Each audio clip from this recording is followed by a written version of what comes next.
Sometimes the heart finds what it needs when it least expects it. Loneliness can drive a person to desperate measures, even paying $10 for companionship from a stranger. Mountain man Silas McGraw thought he was getting a young bride to share his Colorado cabin. When Martha Whitlock stepped off that stagecoach with her silver hair and walking cane, his whole world turned upside down. She was 63 years old and had no intention of being anyone's meek housewife. What started as the biggest mistake of his life became something neither of them saw coming. Two people who thought love had passed them by discovered it hiding in plain sight. But could a gruff mountain man and a stubborn widow make it through the harsh winter together? Before we jump back in, tell us where you're tuning in from, and if this story touches you, make sure you're subscribed, because tomorrow I've saved something extra special for you. The autumn wind carried the scent of pine and wood smoke through the Colorado mountains as the stagecoach wheels ground to a halt outside Murphy's General Store. Dust swirled in the crisp air, settling on the weathered planks of the boardwalk where a handful of curious townspeople had gathered. It was October 15th, 1873, and Cedar Ridge had seen precious few visitors since the last supply wagon 3 weeks prior. Silas McGraw stood in the shadow of the store's awning, his broad shoulders tense beneath a faded wool coat. At 45, he carried himself with the quiet authority of a man who had learned to depend on no one but himself. His weathered hands, scarred from years of trapping and hunting, fidgeted with the brim of his hat as he watched the stagecoach. Driver climbed down and began untying luggage from the roof. 15 years. 15 years since he'd shared his cabin with another soul. 15 years since he'd heard a woman's voice calling his name with affection rather than fear or pity. The loneliness had settled into his bones like the mountain cold, a constant ache he'd learned to ignore until it became part of him. But lately, the silence of his homestead had grown unbearable. The long evenings stretched endlessly, filled only with the crackling of his fire and the distant howl of wolves. That's what had driven him to write the letter. That's what had convinced him to part with 10 hard-earned dollars for a mail-order bride arranged through an agency in Denver. He'd been specific in his requirements: young, healthy, willing to work, and most importantly, grateful for the opportunity. Someone who wouldn't ask too many questions about his past or expect more than he could give. The stagecoach door swung open and Silas straightened, preparing to meet his future. A worn leather boot emerged first, followed by the tip of a polished walking cane. His brow furrowed. Perhaps the young woman had injured herself during the long journey from Denver. But the figure that stepped down from the coach bore no resemblance to his expectations. Martha Whitlock stood barely 5 feet tall, her silver hair pinned back in a practical bun beneath a simple black bonnet. Her dress was well made but not fancy, the deep blue wool speaking of quality without ostentation. She moved with deliberate care, her cane providing support as she surveyed the small mountain town with sharp, intelligent eyes. Those eyes found Silas immediately, as if she'd been expecting him. They were the color of storm clouds, gray and knowing, framed by lines that spoke of both laughter and sorrow. She couldn't have been a day younger than 60, and the look she gave him suggested she was fully aware of the shock her appearance had caused. "Mr. McGraw, I presume." Her voice carried a slight accent, educated, Eastern perhaps, and held not a trace of uncertainty or apology. Silas opened his mouth, but no words came. Around them, he was dimly aware of murmurs from the gathered townspeople. Mrs. Henderson, from the boarding house, whispered something to her companion, and he caught the words "scandalous" and "poor man." His face flushed hot beneath his beard. "Ah, yes, ma'am. Silas McGraw." He touched his hat brim automatically, years of frontier courtesy overriding his confusion. "I believe there's been some mistake." Martha's laugh was warm and genuine, transforming her weathered features. "Oh, there's been no mistake, Mr. McGraw, at least not on my part. I'm Martha Whitlock, and I've come to fulfill our arrangement." She gestured toward her modest traveling trunk, which the driver had deposited on the boardwalk. "I trust you received my letter explaining the circumstances." What letter? Silas's voice came out rougher than he'd intended. I was told to expect that. Is the agency said? The agency made promises they couldn't keep, Martha interrupted gently but firmly. When they couldn't deliver the young woman you requested, they offered the arrangement to women of more mature circumstances. I accepted. Because, frankly, I needed somewhere to go and you needed a companion. The details of age seemed less important than the practical aspects of the partnership. Partnership. She called it a partnership, not a marriage or even an arrangement. There was something almost businesslike in her tone, as if they were discussing a contract rather than the union of two lives. Dr. Samuel Morrison approached from across the street, his medical bag in hand and curiosity written across his kind face. At 62, he was the closest thing Cedar Ridge had to an elder statesman, and his opinion carried weight in the small community. Silas, he said with a nod, then turned to Martha with a respectful bow of his head. Ma'am, I'm Dr. Morrison. I hope your journey wasn't too arduous, Dr. Morrison. Martha inclined her head gracefully. The journey was long but not unpleasant. I've certainly traveled under worse conditions. I arranged for Mrs. Whitlock's transportation from Denver, Murphy called from the doorway of his store, wiping his hands on his apron. His usually jovial face showed signs of nervousness. She sent word ahead that she was coming, Silas. Thought you knew. The pieces began falling into place, and Silas felt a knot of anger forming in his chest.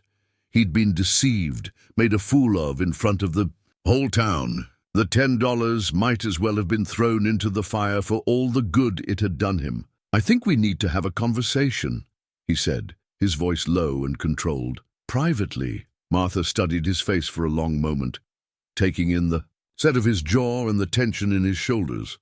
Her expression remained calm, unruffled by his obvious displeasure. Of course, she agreed. Perhaps you could show me to your home. We can discuss the situation there.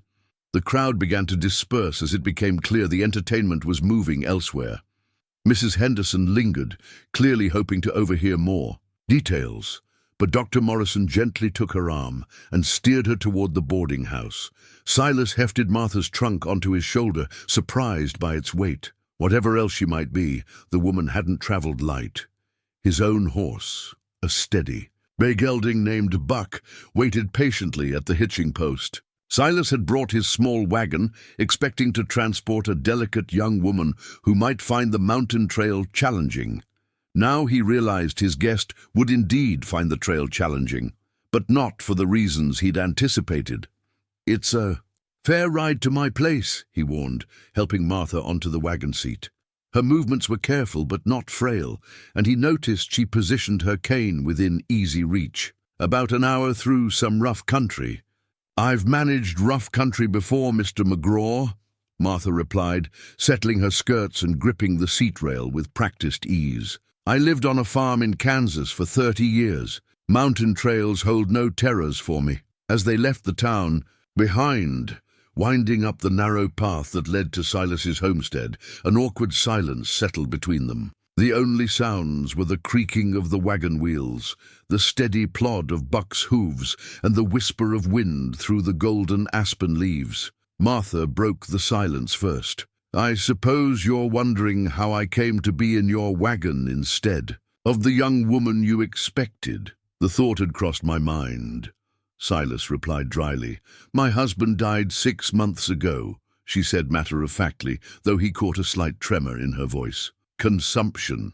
We lost the farm paying for his medical care, and I found myself with nowhere to go and no family willing to take in an aging widow. When I learned of opportunities for women to find new situations in the territories, I inquired with several agencies.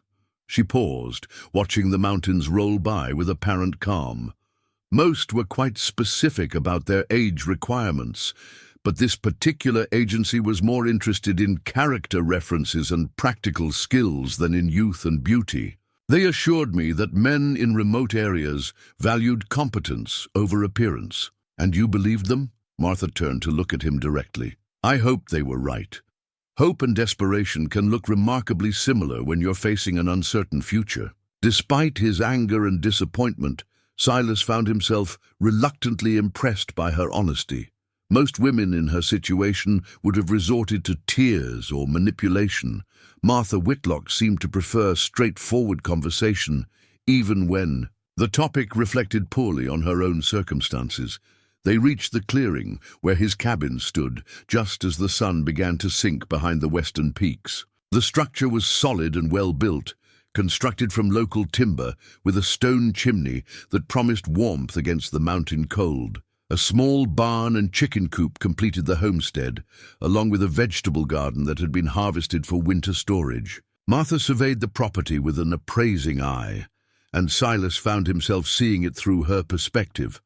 The cabin was larger than most bachelor dwellings, with 2 rooms and a sleeping loft, but it was undeniably rough around the edges. 15 years of solitary living had left their mark in the form of neglected details and purely functional furnishings. "It's a good, solid place," Martha observed as he helped her down from the wagon. "You've built something to be proud of here." Her approval shouldn't have mattered, but Silas found himself standing a little straighter.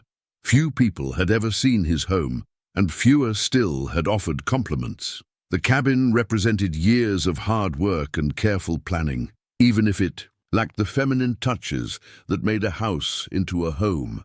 Inside, Martha's presence seemed to fill the space in a way Silas hadn't expected. She moved through the main room with purposeful steps, taking inventory of the furnishings, the stone fireplace, the simple table and chairs he'd crafted himself. Her cane tapped softly against the wooden floor as she examined the kitchen area, noting the cast-iron stove, the shelves of preserved foods, the basics of frontier housekeeping. "You keep a tidy home," she observed, running a finger along the edge of his eating table. "Many bachelors let standards slip when they have no one to please but themselves." "I was raised to take care of what I have," Silas replied, unsure whether her comment was praise or simply observation. Martha nodded approvingly, then turned to face him directly. In the lamplight, her features seemed softer than they had in the harsh afternoon sun, but her eyes remained sharp and assessing. "Now then, Mr. McGraw," she said, settling onto one of his wooden chairs with careful dignity. "I believe we need to discuss our situation frankly. You paid for a young bride and received an old widow instead. You have every right to feel deceived, and I won't hold it against you if you choose to send me back to Denver on the next stagecoach." Around her neck, barely visible above the collar of her dress, hung a thin gold chain. Whatever it held was tucked beneath the fabric, but the way her fingers occasionally touched the spot suggested it held significance. A locket, perhaps, or a ring, some memento of her deceased husband. The practical nature of her proposal should have been a relief. She was offering him an easy way out of an embarrassing situation, a chance to reclaim his dignity and start fresh. Instead, Silas found himself hesitating. The cabin felt different with her in it, warmer somehow, more alive. For the first time in 15 years, he could hear another person breathing in the space he'd shared with no one. The loneliness that had driven him to seek a mail-order bride hadn't disappeared, but it had quieted, pushed back by the simple presence of another human being. "What would you do?" he asked finally. "If I sent you back?" Martha's smile was sad, but not bitter. "Find another situation, I suppose. There are always opportunities for women willing to work hard and ask few questions. Cooking for cowboys, keeping house for prospectors, tending children for families too poor to pay much. I've made my way this far, Mr. McGraw. I'd manage somehow." But she was 63 years old, alone in the world with winter coming fast. The reality of her situation hung between them, like smoke from the fireplace, impossible to ignore. "And if you stayed," Silas found himself asking, though he hadn't consciously decided to make the offer, "then we'd need to establish some ground." "Rules," Martha replied promptly, as if she'd been expecting the question. "I'm not the young, biddable wife you wanted, and I'm too old to pretend otherwise. I've run my own household for 30 years, and I have opinions about how things should be done. I can cook, Clean, mend, preserve food, tend a garden, and manage household accounts. I'm also educated enough to keep you company in the evenings without boring you to tears." She paused, meeting his eyes directly. "What I won't do is become a servant in my own home or pretend to be something I'm not. If we're to be partners, truly partners, then we share the work and the decisions. If that doesn't suit you, then you'd best put me on tomorrow's stagecoach." The fire crackled in, the silence that followed, casting dancing shadows on the log walls. Outside, the first wolves of the evening began their haunting songs, a sound that had been Silas's only company for too many nights to count. Looking at Martha Whitlock, seeing the dignity in her posture despite her obvious vulnerability, Silas made a decision that would change both their lives forever. "I suppose we could try it," he said quietly. "See how we manage through the winter." 3 days into their arrangement, Martha discovered the letter while organizing Silas's papers. She hadn't been snooping, at least not intentionally. The cabin's single desk sat in the corner of the main room, its surface cluttered with trapping receipts, supply lists, and correspondence that hadn't been properly filed in what appeared to be months. Martha had always been a woman who believed in order. Chaos made her skin crawl, whether it was an untidy kitchen or a desk buried under paperwork. On her 3rd morning in the cabin, while Silas checked his traplines, she decided to tackle the administrative disaster that passed for his record-keeping system. The letter was tucked between 2 invoices from Murphy's General Store, written in Silas's careful, somewhat labored handwriting. The paper was worn soft from handling, as if he'd read it many times before sending it. "To the Denver Marriage Agency. I am a man of 45 years, sound in body and mind, with a good homestead in the Colorado mountains. I seek a young bride between 18 and 25 years of age, of good moral character and willing disposition. She must be healthy enough for mountain life and household duties. I can provide a comfortable home and steady provision for the right woman. Require someone obedient and grateful for the opportunity, as I am not a man who tolerates willful or contrary behavior. My first wife died some years back, and I need a woman who understands her proper place and won't cause me grief with arguments or complaints. I can pay $10 for transportation and arrangements. The woman must come with references attesting to her character and work ethic. Respectfully, Silas McGraw, Cedar Ridge, Colorado Territory." Martha read the letter 3 times, each reading stoking the fire of indignation that burned brighter in her chest. When she heard Buck's hooves in the clearing announcing Silas's return, she folded the letter carefully and placed it in the center of his plate at the kitchen table. Silas entered through the front door, stamping snow from his boots and hanging his coat on the peg beside the entrance. The morning had been productive. 2 rabbits and a beaver that would bring good money when he took pelts to town. He was looking forward to the hot coffee Martha had promised would be ready when he returned.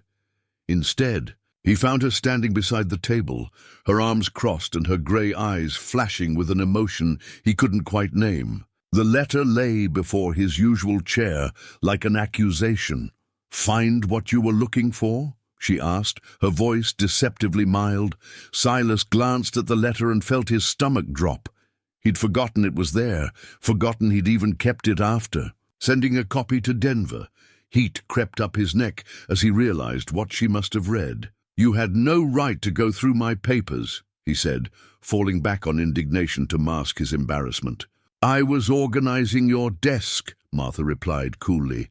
"It was a disaster. I could hardly avoid seeing your correspondence when it was scattered everywhere like autumn leaves." She picked up the letter, holding it between 2 fingers as if it might contaminate her. "Obedient and grateful. Won't cause you grief with arguments. Knows her proper place." Her voice grew sharper with each phrase. "Did you perhaps order a dog instead of a wife, Mr. McGraw? Because that seems to be what you described." Silas snatched the letter from her hands, crumpling it slightly in his grip. "I wrote what I thought I needed. A man living alone up here. I can't afford to take chances on someone who might not work out." "And what exactly did you think wouldn't work out? A woman with her own thoughts, her own opinions, someone who might actually contribute to decisions rather than simply following orders. I thought I needed someone young enough to adapt, Silas shot back, his own temper rising. Someone who hadn't already lived a full life and wouldn't be comparing everything I do to how her dead husband did it. The words hung in the air between them, cruel and cutting. Martha's face went pale, and for a moment Silas saw the vulnerability she'd been hiding behind her practical manner. He'd struck deeper than he'd intended, hitting a wound that was still fresh and painful. "You're right," Martha said quietly, sinking onto her chair with more care than usual. "I am comparing. Every day, I compare this life to the one I lost. Every meal I cook, every task I perform, I think about how Thomas would have done it, or what he would have said." She looked down at her hands, folded carefully in her lap. "But I'm not trying to turn you into him, and I'm not trying to make this place into something it's not. I'm trying to figure out how to live in a world where he doesn't exist anymore, and you're making it clear that I don't belong in yours either." The fight went out of Silas as quickly as it had come. Martha wasn't crying. He suspected she was too proud for tears, but there was something broken in her posture that made him feel like he'd kicked a wounded animal. "That's not what I meant," he said, his voice rough with regret. "Isn't it?" Martha looked up at him, and he saw years of accumulated hurt in her eyes. "You wanted a young woman who would be grateful for your attention, who wouldn't question your decisions or challenge your authority, someone who would see you as her savior rather than her equal." She stood slowly, reaching for her cane. "I think perhaps it would be best if I returned to Denver after all. Clearly, neither of us got what we bargained for." Panic shot through Silas's chest, a reaction that surprised him with its intensity. The thought of Martha leaving, of returning, to the silence and solitude that had driven him to write that damned letter in the first place, filled him with unexpected dread. "Wait," he said, the word coming out sharper than he'd intended. "Just wait a minute." Martha paused, her hand on her cane, but didn't sit back down. Silas ran a hand through his hair, trying to find words for feelings he barely understood himself. "I wrote that letter because I was lonely. 15 years, Martha, 15 years of talking to myself and hearing only my own voice echo back. I thought, if I could find someone young and grateful, someone who needed me more than I needed her, then maybe I wouldn't feel so—" He stopped, unable to finish the thought. "Wouldn't feel so what?" Martha asked softly. "Useless," he admitted, the word barely audible. "Forgotten. Like maybe my life might matter to someone." Martha studied his face for a long moment, seeing past his weathered exterior to the loneliness that had carved deep lines around his eyes. Slowly, she lowered herself back onto her chair. "I married Thomas when I was 19, she said, her voice taking on the cadence of memory. "He was older, already established, and everyone said I was lucky to catch such a good man. For the first few years, I tried to be the grateful young wife he wanted.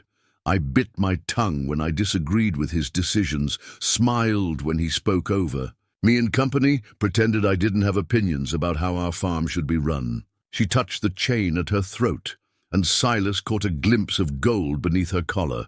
"But marriages built on gratitude and submission don't last, Silas. They crumble under the weight of resentment and unspoken truths.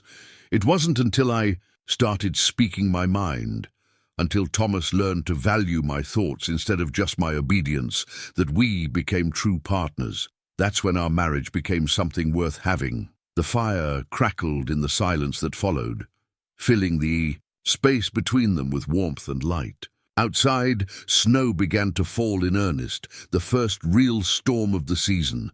"I don't know how to be a partner," Silas said finally. "I've been alone so long, I've forgotten how to share decisions with anyone, and I don't know how to be a companion." "Without being a wife," Martha replied. "I've never had to navigate the space between stranger and spouse."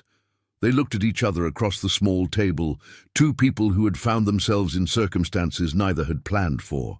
The letter lay between them, crumpled and accusatory, a reminder of expectations that had proved false on both sides. "The snow's getting heavy," Silas observed, glancing toward the window. "Stagecoach won't be running for days, maybe weeks if this keeps up." Martha followed his gaze, watching the thick flakes swirl past the glass. "I suppose that settles the question of my immediate departure." "I suppose it does." Another silence stretched between them, but this one felt different, less hostile, more thoughtful. "If you stay," Silas said carefully, "if we're stuck here, together until spring anyway, maybe we could try something different than what that letter described." "What did you have in mind?" "I don't know. Something more honest, I guess. Less about what we thought we wanted and more about what we actually need." Martha considered this, her fingers still touching the hidden chain at her throat. "And what do you think you actually need, Mr. McGraw?" Silas looked around his cabin, at the organized papers on his desk, the pot of coffee warming on the stove, the sense of life and purpose that had filled the space since Martha's arrival. For the first time in years, he'd awakened each morning with something to look forward to, even if it was just conversation over breakfast. "Company," he said simply. "Real company, not just someone to cook my meals and warm my bed, someone to talk to at the end of the day, someone who might actually have something interesting to say back. And what I need," Martha said slowly, "is to feel useful again, to feel like my thoughts and opinions matter, like I'm contributing something more than just domestic labor." She picked up the crumpled letter, smoothing it carefully against the table. "This woman you described, obedient, grateful, silent, she doesn't exist, Silas. Or if she does, she's not someone worth knowing. Real women have thoughts and feelings, and ideas of their own. We argue and disagree, and sometimes we're wrong, but we also bring perspectives you might never have considered." "I'm beginning to understand that," Silas admitted. Martha smiled then, the first genuinely warm expression he'd seen from her since discovering the letter. "Then perhaps we might try again, with a better understanding of what we're both hoping for." Outside, the wind picked up, driving the snow against the windows with increasing force. They were trapped together now, whether they liked it or not, for the long Colorado winter that stretched ahead. But looking at Martha across the table, seeing the intelligence and strength in her storm-gray eyes, Silas found himself thinking that being trapped might not be the worst thing that could happen to either of them. "All right," he said, extending his hand across the table. "Partners, then. Not master and servant, not even husband and wife. Just two people trying to make the best of an unexpected situation." Martha looked at his outstretched hand for a moment, then reached across to shake it firmly. Her skin was soft, but her grip was strong, speaking of years of hard work and harder choices. "Partners," she agreed. "Though I should warn you, Mr. McGraw, I have quite a few opinions about how this partnership should be run." Despite everything, Silas found himself smiling. "I'm beginning to look forward to hearing them, Mrs. Whitlock." The storm raged on through the night, sealing them into their mountain refuge with walls of wind and snow. But inside the cabin, warmed by firelight and the tentative beginning of mutual respect, two lonely people began the slow work of learning to trust again. The storm that had trapped them together for their moment of truth lasted 3 days. Blanketing the mountains in 4 feet of pristine snow and effectively cutting them off from the outside world. During those 3 days, Martha transformed Silas's bachelor cabin into something that resembled a proper home. It started with the kitchen. Martha had always believed that a well-organized kitchen was the heart of any household, and Silas's cooking area offended every domestic sensibility she possessed. Pots and pans were stacked wherever they fit, dishes were cleaned but not properly arranged, and the spice collection consisted of salt, pepper, and a jar of something that might once have been sage, but now resembled dried grass. On the second morning of the storm, while Silas carved wood shavings for kindling, Martha began her campaign of domestic improvement. She moved through his kitchen like a general planning a battle, relocating items to more logical positions and creating systems where none had existed before. "The coffee pot belongs near the stove, not on the far counter," she announced, moving.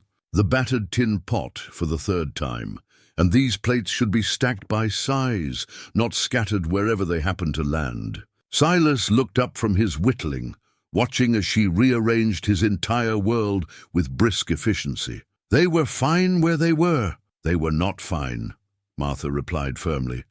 "They were simply where you'd gotten used to finding them. There's a difference between functional and efficient." She opened his cabinet of preserved foods and shook her head in dismay.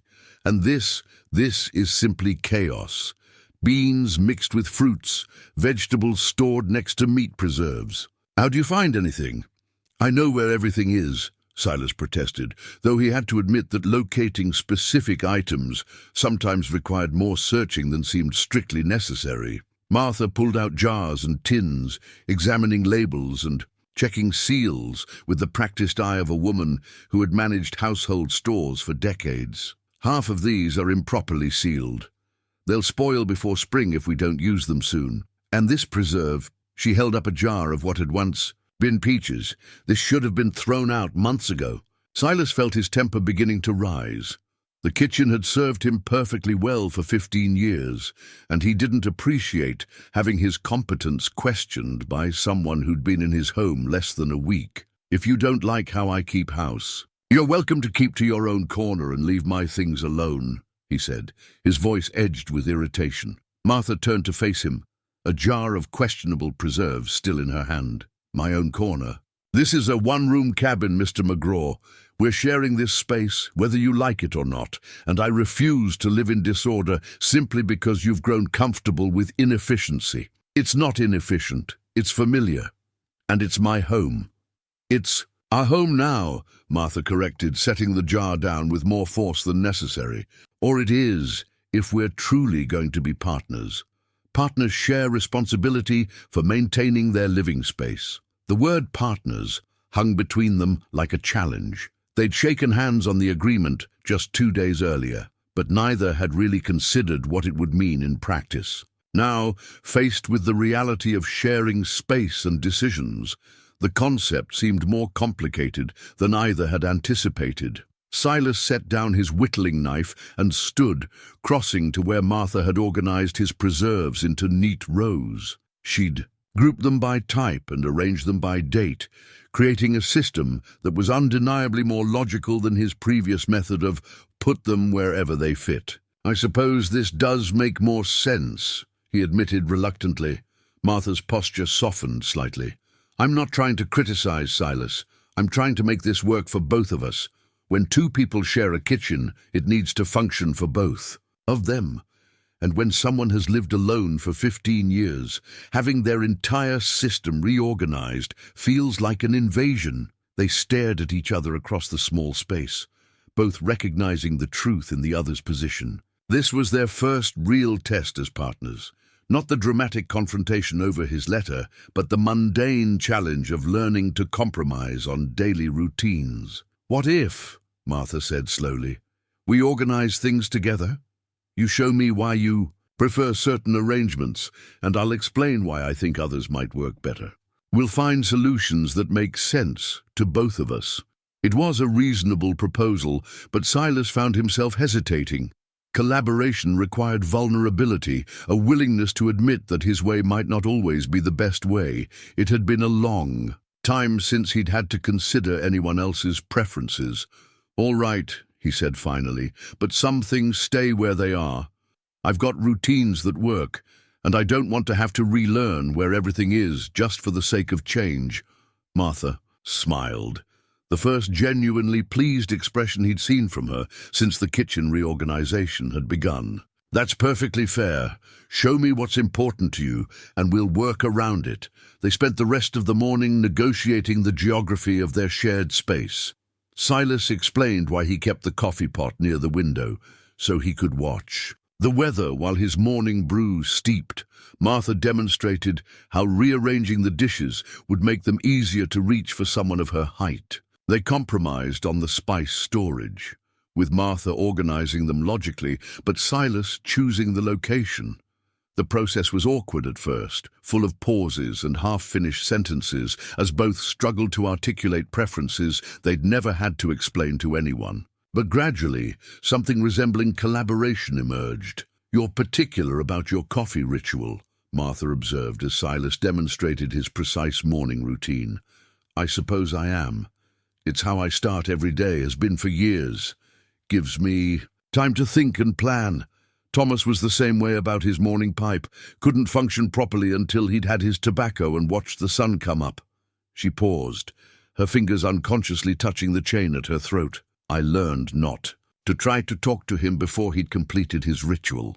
It was the first time she'd mentioned her late husband without defensiveness or pain, just a simple acknowledgement of shared human quirks. Silas found himself curious about Thomas Whitlock, wondering what kind of man had earned Martha's loyalty. "And love? How long were you married?" he asked. 31 years, Martha replied, her voice soft with memory. "We wed when I was 19 and he was 26. I thought I knew everything about love and marriage." She laughed quietly. "I knew nothing, of course. Real love, the kind that lasts, takes years to build. What was he like?" Martha considered the question, her hands stilling in their work of organizing dish towels. "Patient, mostly. Stubborn. When he believed he was right, but willing to listen when presented with better ideas. He had a gentle sense of humor and never made me feel foolish for my opinions, even when they were poorly formed." She glanced at Silas, as if gauging his reaction to her reminiscences. "He wasn't a perfect man. He could be moody in winter, and he never did learn to appreciate my attempts at poetry, but he respected me as a person, not just as his wife. That made all the difference." The afternoon brought their first real argument as domestic partners. Martha had taken it upon herself to tackle Silas's clothing situation, which she deemed appalling after discovering shirts with missing buttons and pants with tears that had been ignored rather than properly mended. "A man should take pride in his appearance," she declared, holding up a shirt with 3 missing buttons and a tear in the sleeve. "This is barely fit for use as cleaning rags." Silas bristled at the criticism. "Those clothes are perfectly functional. I don't need to dress fancy to check trap lines. There's a difference between fancy and respectable. This—" She shook the damaged shirt for emphasis. "This suggests you don't value yourself enough to maintain basic standards. And I suppose your late husband never had a torn shirt or missing button?" Martha's eyes flashed dangerously. "Thomas had his share of damaged clothing, but he also had the sense to mend it promptly, rather than wearing it until it fell apart." "Well, I'm not Thomas," Silas snapped, his patience finally fraying. "And I don't need you trying to turn me into him." The words hit their mark. Martha's face went white, and she dropped the shirt as if it had burned her. For a moment they stared at each other across a gulf of misunderstanding and hurt feelings. "You think that's what I'm doing?" Martha asked, her voice barely above a whisper. "Trying to replace him with you." Silas saw the pain in her eyes and realized he'd struck far deeper than he'd intended. "No, that's not what I meant." "Yes, it is." Martha sank onto her chair, suddenly looking every one of her 63 years. "And perhaps you're not entirely wrong. I keep finding myself trying to impose familiar patterns, trying to make this situation feel less foreign and frightening." She looked down at her hands, clasped tightly in her lap. "I'm sorry, Silas. I don't mean to make you feel like you're being measured against a ghost. You're not Thomas, and this isn't the life I had with him. I need to stop trying to force it into a familiar shape." The fight went out of Silas as quickly as it had come. Seeing Martha's vulnerability, understanding the fear and uncertainty she'd been trying to mask with efficiency and organization, made his own defensiveness seem petty. He walked to his workbench and picked up a piece of wood he'd been shaping, a smooth length of pine that was slowly taking the form of a spoon handle. He'd started it that morning during the kitchen negotiations, his hands needing something to do while his mind processed their evolving partnership. "I've been working on this," he said, returning to show her the carving. Thought you might like. A proper wooden spoon for cooking. Mine are all old and scarred from years of bachelor cooking." Martha looked up at the half-finished spoon, then at Silas's face, reading the peace offering for what it was. "It's beautiful work," she said softly, running her fingers along the smooth wood. "You have skilled hands, I thought. If we're going to be sharing the kitchen, you should have tools that work properly for you. I noticed you struggling with that bent ladle yesterday." Martha's eyes filled with tears, though she blinked them back quickly. "Thank you, that's very thoughtful." They stood there in the lamplight, the unfinished spoon cradled in Martha's palm like a promise. Outside, the storm continued to rage, but inside their small cabin, two stubborn people were slowly learning the delicate art of compromise. "I'll mend the shirts," Martha said finally, "but not because they offend me, because taking care of each other is part of being partners, and that includes making sure you're properly clothed for mountain winters. And I'll try to be more patient." "With changes," Silas replied. "Just maybe warn me before you reorganize my entire life. Change is hard when you're not expecting it." Martha smiled, the expression transforming her weathered features. "I can manage that, though I should warn you, I have quite a few more improvements in mind." Despite everything, Silas found himself smiling back. "I'm beginning to realize that, about you, Martha Whitlock, you're going to be a challenging partner." "The best ones usually are," she replied, holding up the unfinished spoon to catch the firelight. "Thomas used to say that easy partnerships aren't worth having. They don't teach you anything about yourself." As they settled in for their third night together, the cabin felt different than it had just days earlier. Not entirely comfortable yet, but no longer strange. It was becoming something new, not the bachelor quarters Silas had maintained for 15 years, and not the married home Martha had lost, but a space that belonged to both of them. The wooden spoon sat on the table between them, a tangible symbol of their commitment to making this unlikely partnership work. Tomorrow would bring new challenges, new opportunities for conflict and compromise. But tonight, warmed by firelight and the tentative beginning of mutual respect, they had taken the first real steps toward building something that might, eventually, resemble home. The first snowfall of November brought with it a stillness that seemed to wrap around the cabin like a wool blanket. Martha stood at the window, watching thick flakes drift past the glass, and felt something she hadn't experienced in months: contentment. Not happiness exactly, but a quiet satisfaction that came from having a place in the world again. 3 weeks had passed since their initial confrontation over Silas's letter, and they had settled into routines that felt almost natural. Martha rose first each morning, starting the coffee and beginning breakfast preparations, while Silas tended to the animals. He returned to find hot food waiting and conversation that had grown progressively less awkward with each passing day. "Storms moving in from the west," Silas observed, joining her at the window. "We'll be snowed in for days if those clouds are any indication." Martha nodded, unconsciously leaning slightly closer to his warmth. The casual proximity would have been unthinkable weeks earlier, but now it seemed natural to share the small window and its view of their white-blanketed world. "Good thing we finished the last of the preservation work yesterday," she said. "The root cellar is properly stocked now." They had worked together to reorganize his food storage, with Martha applying her knowledge of proper preservation techniques to extend the life of their supplies. Silas had been skeptical at first. His methods had kept him fed for 15 years, but he'd gradually come to appreciate her systematic approach to managing their resources. "Speaking of preservation," Martha continued, "I found something interesting in your papers yesterday." Silas tensed slightly. Since the incident with his letter, he'd been more careful about what he left lying around. But Martha had continued her mission to organize his administrative chaos with methodical determination. "Nothing scandalous," she assured him, noting his expression. "A deed to property in town. You own a lot behind the general store?"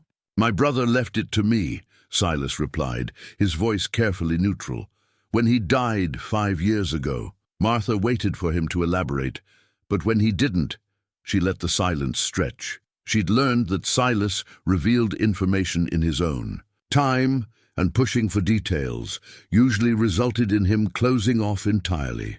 Instead, she moved to her chair by the fire and picked up her mending basket. Silas's shirts were in much better condition now, thanks to her careful attention to repairs, but there was always something that needed tending. Tonight, she was working on reinforcing the seams of his winter coat, work that required good light and careful stitching. "I've been thinking," she said, threading her needle with strong thread, "about winter evenings. They're long in the mountains, and we'll be spending considerable time together in this small space." Silas settled into his own chair, reaching for the piece of wood that would eventually become Martha's spoon. The carving was nearly finished now, the bowl shaped, and the handle smooth beneath his practiced hands. What kind of thinking? The kind that suggests we might benefit from planned activities. Ways to pass the time that don't involve sitting in awkward silence or getting on each other's nerves. Martha's stitches were small and precise, the kind of needlework that spoke of years of practice.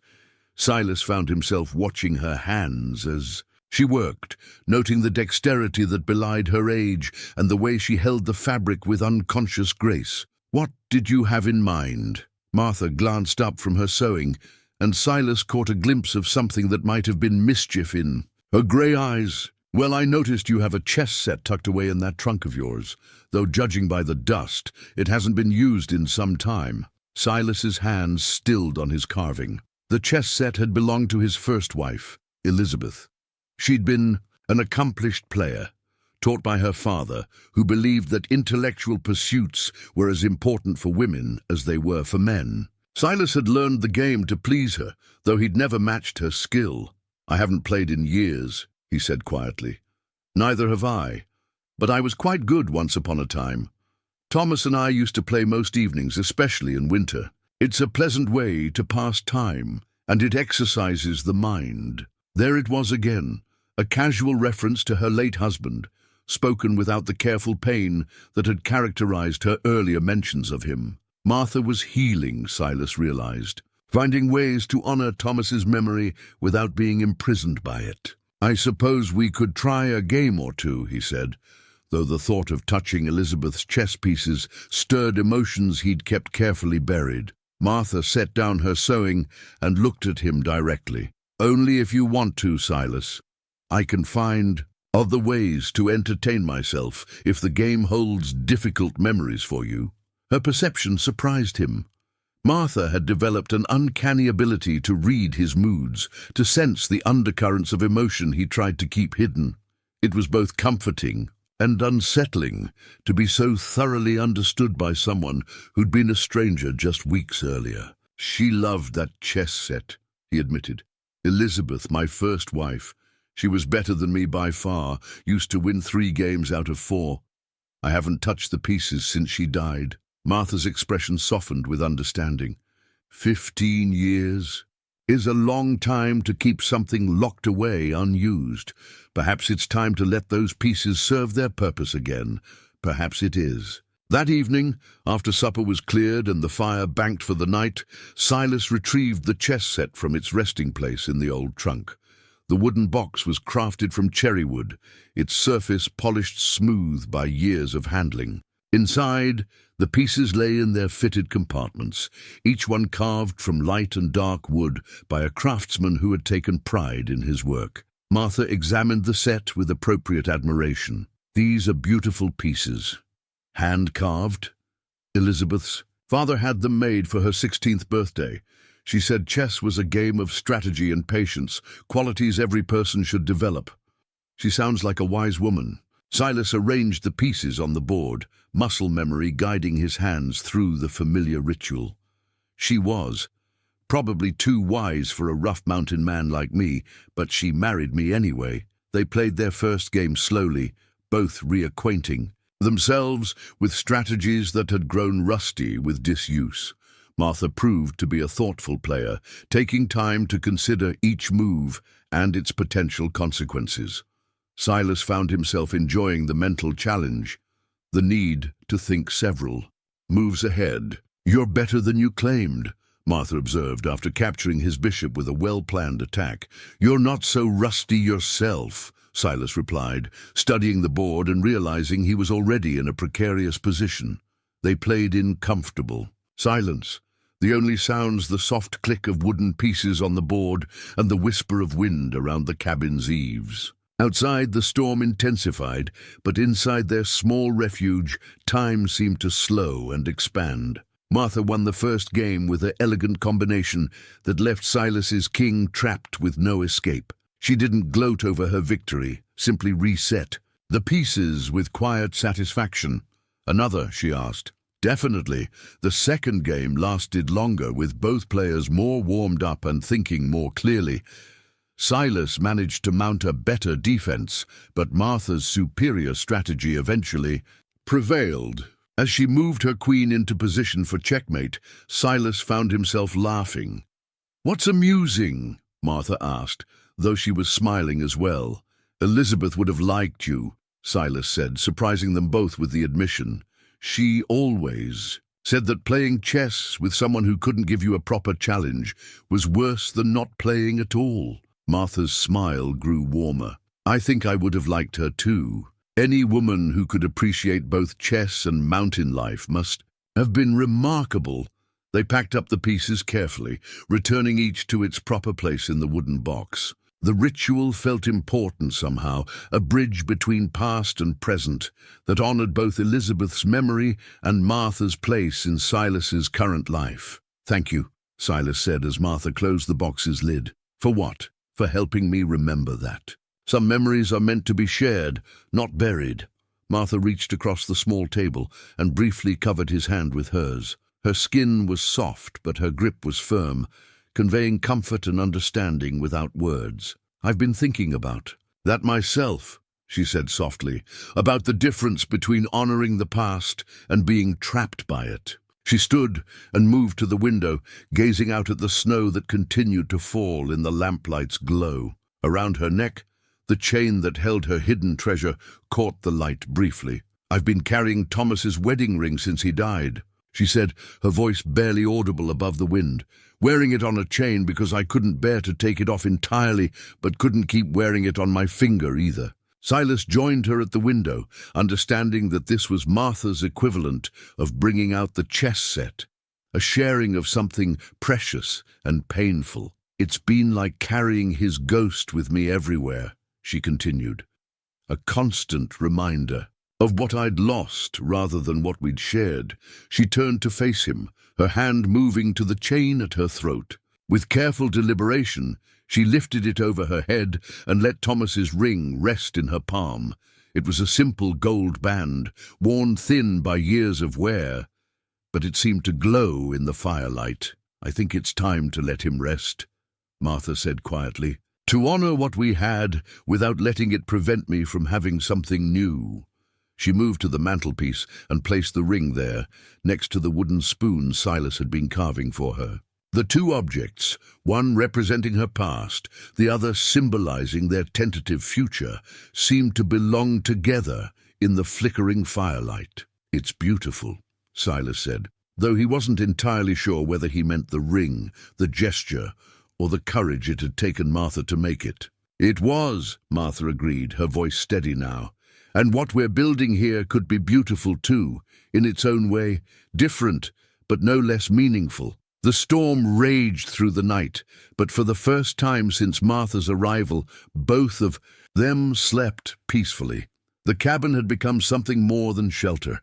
It was becoming home to two people who were slowly learning that starting over didn't mean forgetting where you came from. The next morning brought crystalline sunshine, and snow so deep it reached the cabin's windows. They were truly isolated now, cut off from town and the outside world until the weather cleared. But instead of feeling trapped, both Martha and Silas discovered they were oddly content with their enforced solitude. "The larder's well stocked," Martha observed over breakfast, "and we have plenty of wood for the fire. We could be comfortable here for weeks, if necessary." "Probably will be," Silas replied, carving thin slices from the ham they'd smoked earlier in the season. "November Storms in these mountains don't give up easily. After breakfast, they fell into the routine that had developed over recent weeks. Martha tackled the day's domestic tasks, while Silas maintained their equipment and worked on small repairs that kept their isolated household functioning smoothly. But there was an ease to their movements now that hadn't existed before. A sense of shared purpose that made even mundane chores feel companionable. In the afternoon, Martha made a discovery that changed their understanding of each other once again. While organizing the last corner of Silas's belongings, with his permission this time, she found a small collection of books wrapped in oilcloth and tucked away in the bottom of his trunk. "Silas," she called, unwrapping the volumes with careful hands. "You didn't tell me you were a reader." Silas looked up from the harness he was mending, a flush creeping up his neck. "They were Elizabeth's mostly. I kept them after she died. Thought maybe someday I'd—" He shrugged, unable to finish. The thought. Martha examined the titles with growing excitement. "Shakespeare, Dickens, Emerson, these are wonderful books, and they've been well read from the look of them." "Elizabeth used to read aloud in the evenings," Silas admitted. "I got used to the sound of stories, I guess. After she died, I tried reading them myself, but it wasn't the same."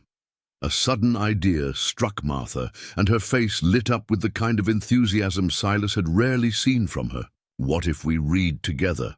I could read aloud, the way Elizabeth did.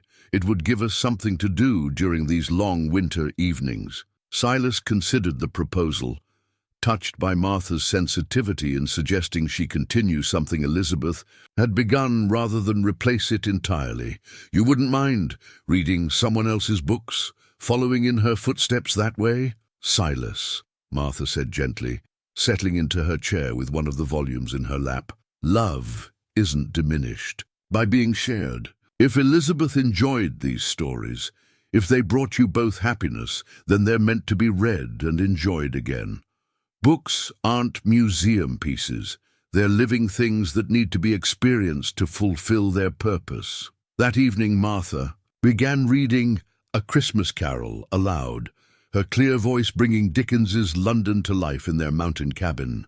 Silas found himself transported not just to the story's foggy streets, but back to evenings with Elizabeth, when the world had seemed full of possibility and the future had stretched ahead bright with promise. But this was different too. Martha's voice carried different inflections than Elizabeth's had, emphasizing different passages, finding humor in places Elizabeth had hurried past. It was the same story, but filtered through a different sensibility, and Silas found himself hearing the things he'd missed in previous readings. "You have a gift for this," he said, during a pause in the narrative. "You make the characters feel real." Martha smiled, pleased by the compliment. "I used to read to the children in town back in Kansas. There's something magical about sharing a story. It makes the experience richer for everyone involved." As the evening progressed, both of them became absorbed in Scrooge's transformation, in the power of redemption and second chances. When Martha finally closed the book for the night, they sat in comfortable silence, each lost in their own thoughts. "I've been thinking," Martha said eventually, "about second chances and new beginnings. The story got you philosophical. The story and our situation. 6 weeks ago, we were both alone, both convinced that our best years were behind us. Now look at us, sitting by the fire, sharing stories, building something neither of us expected to find." Silas studied Martha's face in the firelight, seeing not just the woman who had arrived on his doorstep in October, but the person she was becoming in their shared space. The sharp edges of mutual wariness had softened into something approaching. Genuine affection. "I never thought I'd say this," he admitted, "but I'm glad that young woman never showed up. I'm glad it was you who stepped off that stagecoach." Martha's smile was radiant. "Even though I'm old and opinionated and set in my ways, especially because you're old and opinionated and set in your ways. Young and grateful would have been boring. He paused, searching for the right words. You keep me on my toes, Martha Whitlock. You make me think about things I'd gotten comfortable ignoring. Such as whether being comfortable is the same thing as being content. Whether surviving is the same thing as living. Martha reached for his hand, and this time the gesture felt natural rather than tentative. And what conclusions have you reached? That maybe I've been surviving for 15 years when I could have been living. That maybe it's not too late to learn the difference. Outside, the wind had died down, leaving their world wrapped in the peculiar silence that comes only with deep snow. Inside their cabin, two people who had found each other by accident continued the delicate work of building something that might, with patience and care, grow into love. The pressed wildflower Martha had found in her Bible that morning, a delicate mountain bloom she'd preserved from their brief autumn courtship with the changing seasons, lay between the pages where she'd left it, a reminder that even in the harshest conditions, beautiful things could take root and flourish. December arrived, with a vengeance, bringing temperatures that made November seem mild by comparison. The mercury in Silas's thermometer dropped to 20 below zero and stayed there for days, while wind howled down from the peaks with a fury that rattled the cabin's windows and sent snow spiraling in strange, hypnotic patterns. It was during the worst of the cold snap that Martha discovered the damaged quilt tucked away in the bottom of Silas's bedroom trunk. She'd been searching for extra blankets. The cabin's stone walls were solid, but no structure could completely shut out the mountain winter's bitter reach, when her fingers encountered the soft bundle wrapped in muslin. "Silas," she called, lifting the quilt carefully from its resting place. "What's this?" Silas emerged from the main room where he'd been feeding the fire, and his face went still when he saw what Martha held. The quilt was beautiful despite its damage, a wedding ring pattern worked in blues and creams that would have been stunning when new. Now it was torn in several places, with one corner completely separated and several squares coming loose from their backing. "That was Elizabeth's," he said quietly. "Her mother made it for our wedding. It got damaged in a storm years back. Roof leaked and water got to it before I noticed. I kept meaning to have it repaired, but there was no one to repair it for," Martha finished gently. She spread the quilt carefully across the bed, examining the extent of the damage with an experienced eye. "This is beautiful work, hand-pieced and hand-quilted. It would be a shame to let it deteriorate further." Silas joined her beside the bed, running his fingers along the intricate stitching that represented countless hours of careful work. "Her mother spent 2 years making it. Said every bride deserved something beautiful to start her married life with." Martha was quiet for a long moment, studying both the quilt and Silas's face as he remembered. She'd learned to read his expressions over the past weeks, and she could see the mixture of grief and longing that the damaged covering evoked. "I could repair it," she offered carefully, "if you'd like. It would take time, work like this can't be rushed, but I have experience with quilting. My mother taught me, and I've restored damaged pieces before." Silas looked at her sharply. "You do that? Work on Elizabeth's quilt?" "Why wouldn't I? It's part of this home's history, part of your history. Just because she's gone doesn't mean her memory should be allowed to fall apart from neglect." The practical common sense in Martha's voice steadied something in Silas that he hadn't realized. Was trembling. Here was a woman secure enough in her own place to honor his first wife's memory, to tend something precious without feeling threatened by its significance. "It would mean a great deal to me," he said, his voice rough with gratitude. Martha nodded, already mentally cataloguing the repairs that would be needed. "I'll need thread that matches the original colors, and some fabric for patches where the damage is too extensive to simply sew back together. Do you have anything of Elizabeth's that could be used?" Silas disappeared into the other room and returned with a small bundle wrapped in brown paper. "Some of her dresses," he said. "I kept a few, thought maybe someday—" He shrugged, unable to articulate what he'd thought they might be useful for. Martha unwrapped the bundle with reverent care, revealing several dresses in various states of preservation. The fabrics were high quality, fine cotton and wool in shades that would complement the quilt perfectly. "These will work beautifully," she said, selecting a blue calico that matched one of the damaged squares. She had excellent taste in colors. Over the following days, Martha set up a work area near the window where the light was best, transforming the corner into a quilting station. Silas found himself drawn to watch her work, mesmerized by the precision of her stitches and the careful way she matched patterns and colors. "You're very skilled at this," he observed, settling into the chair beside her workspace. "Years of practice," Martha replied, not looking up from the delicate work of reattaching a loose triangle. "My mother always said that needlework was a woman's way of creating beauty in a world that could be harsh and ugly. Every stitch was a small act of hope. Is that why you're fixing this? Hope?" Martha paused in her sewing, considering the question. "Partly, but also because some things are too beautiful to let die. This quilt represents love and care and countless hours of someone's life. It deserves to be preserved." As the days passed, their evening routine expanded to include Martha's quilting work. She would read aloud while stitching, her hands moving with practiced efficiency even as her voice brought characters to life. Silas found himself looking forward to these quiet hours, when the day's work was done and they could settle into companionable conversation.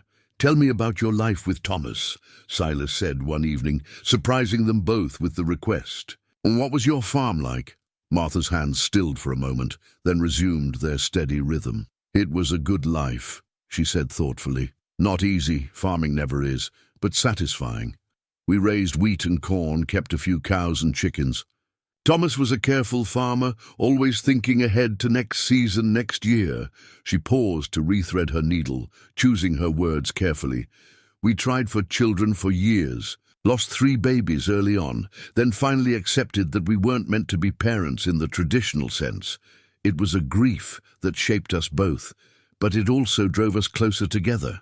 We learned to find joy in other things, in the changing seasons, in small successes, in each other's company." "I'm sorry," Silas said quietly, "about the children. Thank you. It was a long time ago, but some sorrows never completely heal. They just become part of who you are." Martha looked up from her stitching, meeting his eyes directly. "What about you and Elizabeth? Did you want children?" Silas was quiet for so long that Martha wondered if she'd overstepped, asked something too personal, but finally he spoke, his voice heavy with old pain. "Elizabeth was with child when she died," he said. "We'd been trying for 2 years, and finally—" He stopped, unable to continue. Martha set down her needle and reached for his hand.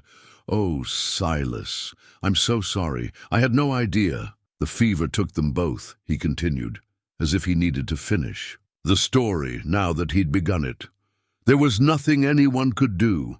Doc Morrison was young then, just starting his practice, but even an experienced doctor couldn't have helped. It was one of those illnesses that just burns through everything in its path." "Is that why you've been alone all these years? Because losing them hurt too much to risk loving again?" Silas nodded, not trusting his voice. Martha squeezed his hand gently, offering comfort without trying to minimize his pain. "I understand," she said softly. "After Thomas died, I thought I was done with love, done with caring about anyone that deeply. It felt safer to close that part of myself off, rather than risk going through that kind of loss again. And now?" Martha smiled, her eyes bright in the lamplight. "Now I'm beginning to think that safety isn't the same thing as living, and that maybe some risks are worth taking, even when you're old enough to know better." That night, as they prepared for bed in their separate spaces, both of them carried a sense of having crossed some invisible threshold. The sharing of their deepest sorrows had created a new level of intimacy between them, a foundation of mutual understanding that went beyond mere companionship. Martha spread Elizabeth's partially repaired quilt across her bed, studying the sections she'd already mended. The wedding ring pattern seemed to glow in the candlelight, each ring interlocking with its neighbors in an endless chain of connection and continuity. Tomorrow she would continue the painstaking work of restoration, matching threads and colors, rebuilding something beautiful from its damaged state. It seemed an apt metaphor for what she and Silas were doing with their own lives, taking the broken pieces of their separate pasts and weaving them together into something new and whole. In the main room, Silas banked the fire for the night and listened to the familiar sounds of Martha preparing for sleep. The cabin felt different now than it had just weeks earlier. Not just occupied, but truly inhabited by two people who were learning to care for each other despite their fears and uncertainties. Outside, the December wind continued its relentless assault on their mountain refuge, but inside, warmed by fire and the growing warmth of genuine affection, two hearts that had been frozen by grief were slowly beginning to thaw. The damaged quilt lay waiting for morning light, and Martha's careful attention, a testament to the truth that even the most precious things could be broken and restored, that endings could become beginnings, and that love, real, lasting love, was always worth the risk of loss. Christmas Eve found them snowed in deeper than either had experienced in years. The storm had been building for 3 days, piling snow against the cabin walls until the windows showed only white, transforming their small refuge into something that felt suspended between earth and sky. Martha stood at the kitchen window, watching snowflakes dance in the lamplight, and marveled at how content she felt despite, or perhaps because of, their complete isolation from the outside world. 6 weeks ago, the thought of being trapped alone with a strange man would have terrified her. Now she couldn't imagine wanting to be anywhere else. "Penny for your thoughts," Silas said, joining her at the window. He carried 2 cups of coffee, the rich aroma filling the small space between them. "I was thinking about Christmas," Martha replied, accepting the warm cup gratefully. "Thomas and I used to have such elaborate celebrations. Neighbors coming for dinner, gifts exchanged, the house decorated with evergreen boughs and candles. This year, I thought I'd spend the holiday alone in some boarding house room, trying not to remember better times. And instead you're trapped in a mountain cabin with a grumpy hermit," Silas said, though there was warmth in his voice that belied the harsh words. "Instead, I'm spending it with someone who's become—" Martha paused, searching for the right word. "Someone who's become important to me, someone I care about." The simple honesty of her statement hung between them, more meaningful than any elaborate declaration. Silas set down his coffee cup and turned to face her fully. "Martha," he said, his voice rough with emotion he was still learning to express, "I need to tell you something." She waited, reading the seriousness in his expression. "When you first arrived, I was angry, disappointed. I felt like I'd been cheated out of what I'd paid for. But now—" He stopped, struggling with words that had never come easily to him. "Now, I realize I got something far more valuable than what I thought I wanted." "What's that?" "A real partner. Someone who challenges me and comforts me and makes me want to be better than I am. Someone who sees me, really sees me, and chooses to stay anyway." Martha's eyes filled with tears, though she blinked them back quickly. "Silas, I'm not asking for anything," he said hurriedly. "I know our arrangement is supposed to be practical, temporary, but I needed you to know that these weeks with you have been the happiest I've had in 15 years. Martha set down her own cup and reached for his hands, intertwining their fingers in the lamplight. His hands were calloused from years of hard work, but they were gentle as they held hers. "Our arrangement stopped being temporary weeks ago," she said softly. "At least for me. I haven't been this happy since before Thomas got sick. You've given me back a sense of purpose, of belonging somewhere." They stood there in the golden circle of lamplight, holding hands and watching the snow fall, both of them aware that something fundamental had shifted between them. The careful boundaries they'd maintained were dissolving, replaced by something deeper and more honest. "I have something for you," Silas said, releasing her hands reluctantly. For Christmas. I wasn't sure if...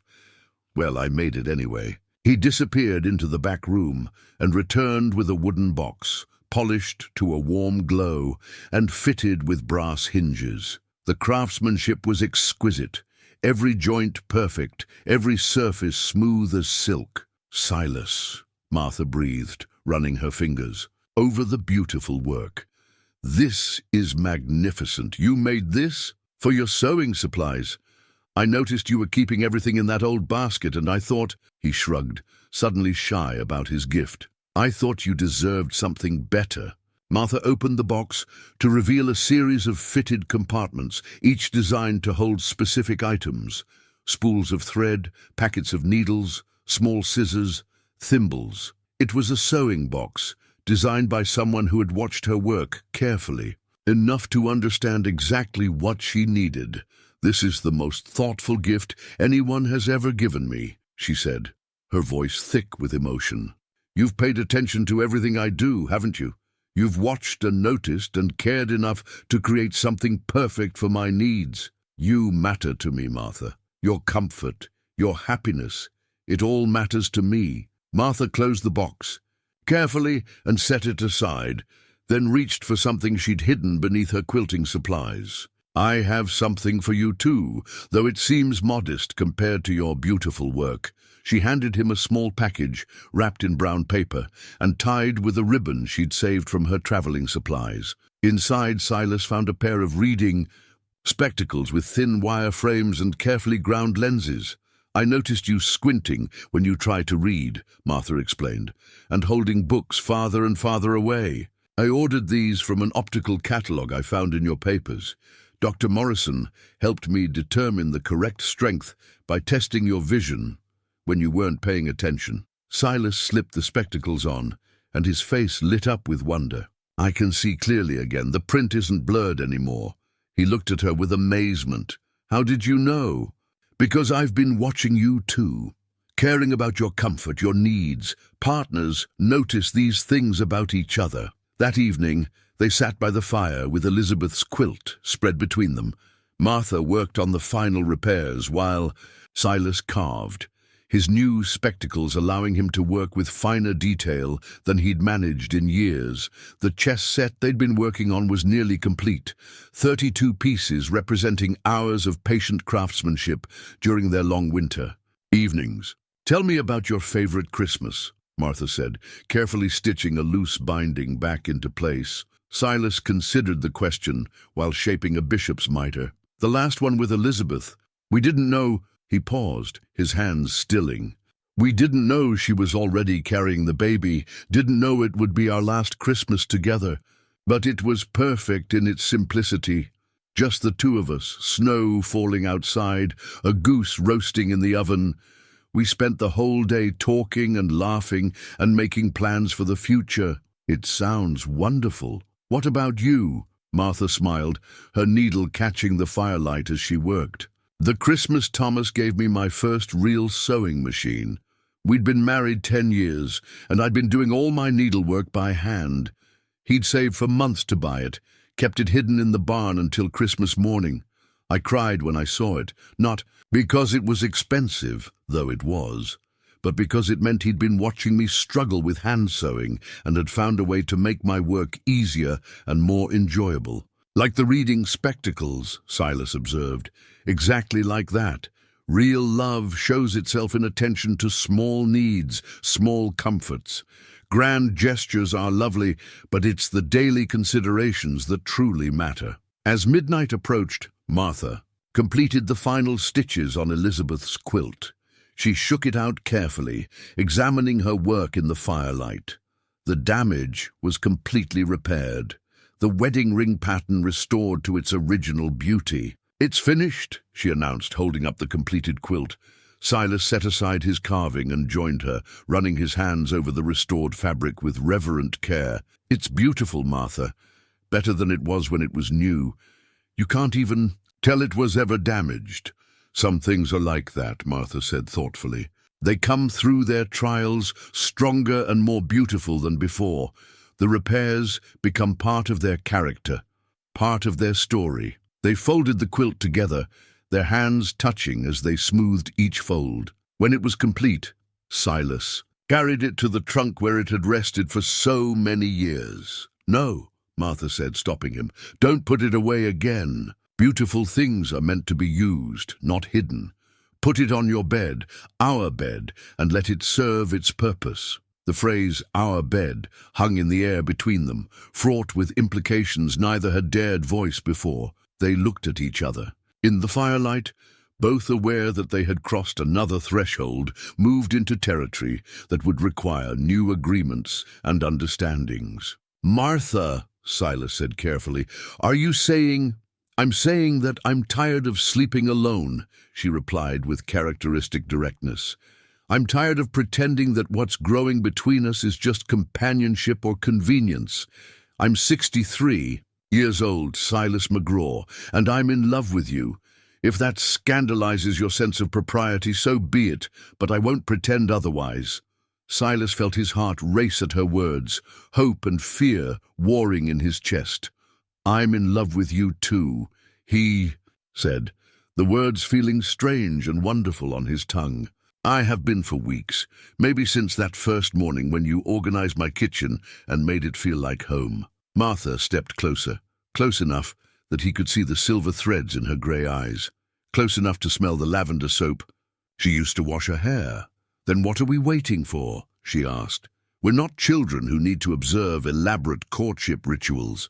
We're mature adults who know what we want and why we want it." Silas cupped her face in his hands, marveling at the softness of her skin, the trust he saw in her eyes. "Are you certain? There's no going back from this, Martha. Once we cross this line, there's no going back to being strangers," she agreed. "But I don't want to go back. I want to go forward, with you as your true partner in every sense of the word." Their first kiss was tentative, exploratory, two people who had forgotten how to be intimate, learning each other's rhythms and responses. But it was also sweet and warm and full of promise, sealing an agreement that went far deeper than their original business arrangement. When they broke apart, both were breathing hard, both amazed by the intensity of feeling that could exist between two people their age. "Merry Christmas, Martha Whitlock," Silas whispered against her forehead. "Merry Christmas, Silas McGraw," she replied, her arms tight around his waist. Outside, the Christmas storm continued to rage, but inside their mountain refuge, two hearts that had been separate for too long finally found their way home to each other. The whittled chess set sat forgotten on the table, the final pieces still needing their finishing touches, but that work could wait for tomorrow. Tonight was for new beginnings, for the courage to love again despite past losses, and for the discovery that some gifts, like second chances and unexpected partnerships, are worth more than anything that can be wrapped and placed beneath a tree. The letter arrived with the first supply wagon of the new year, carried by a driver who looked half frozen from the treacherous mountain journey. Silas accepted the mail bundle from Murphy's store without much interest.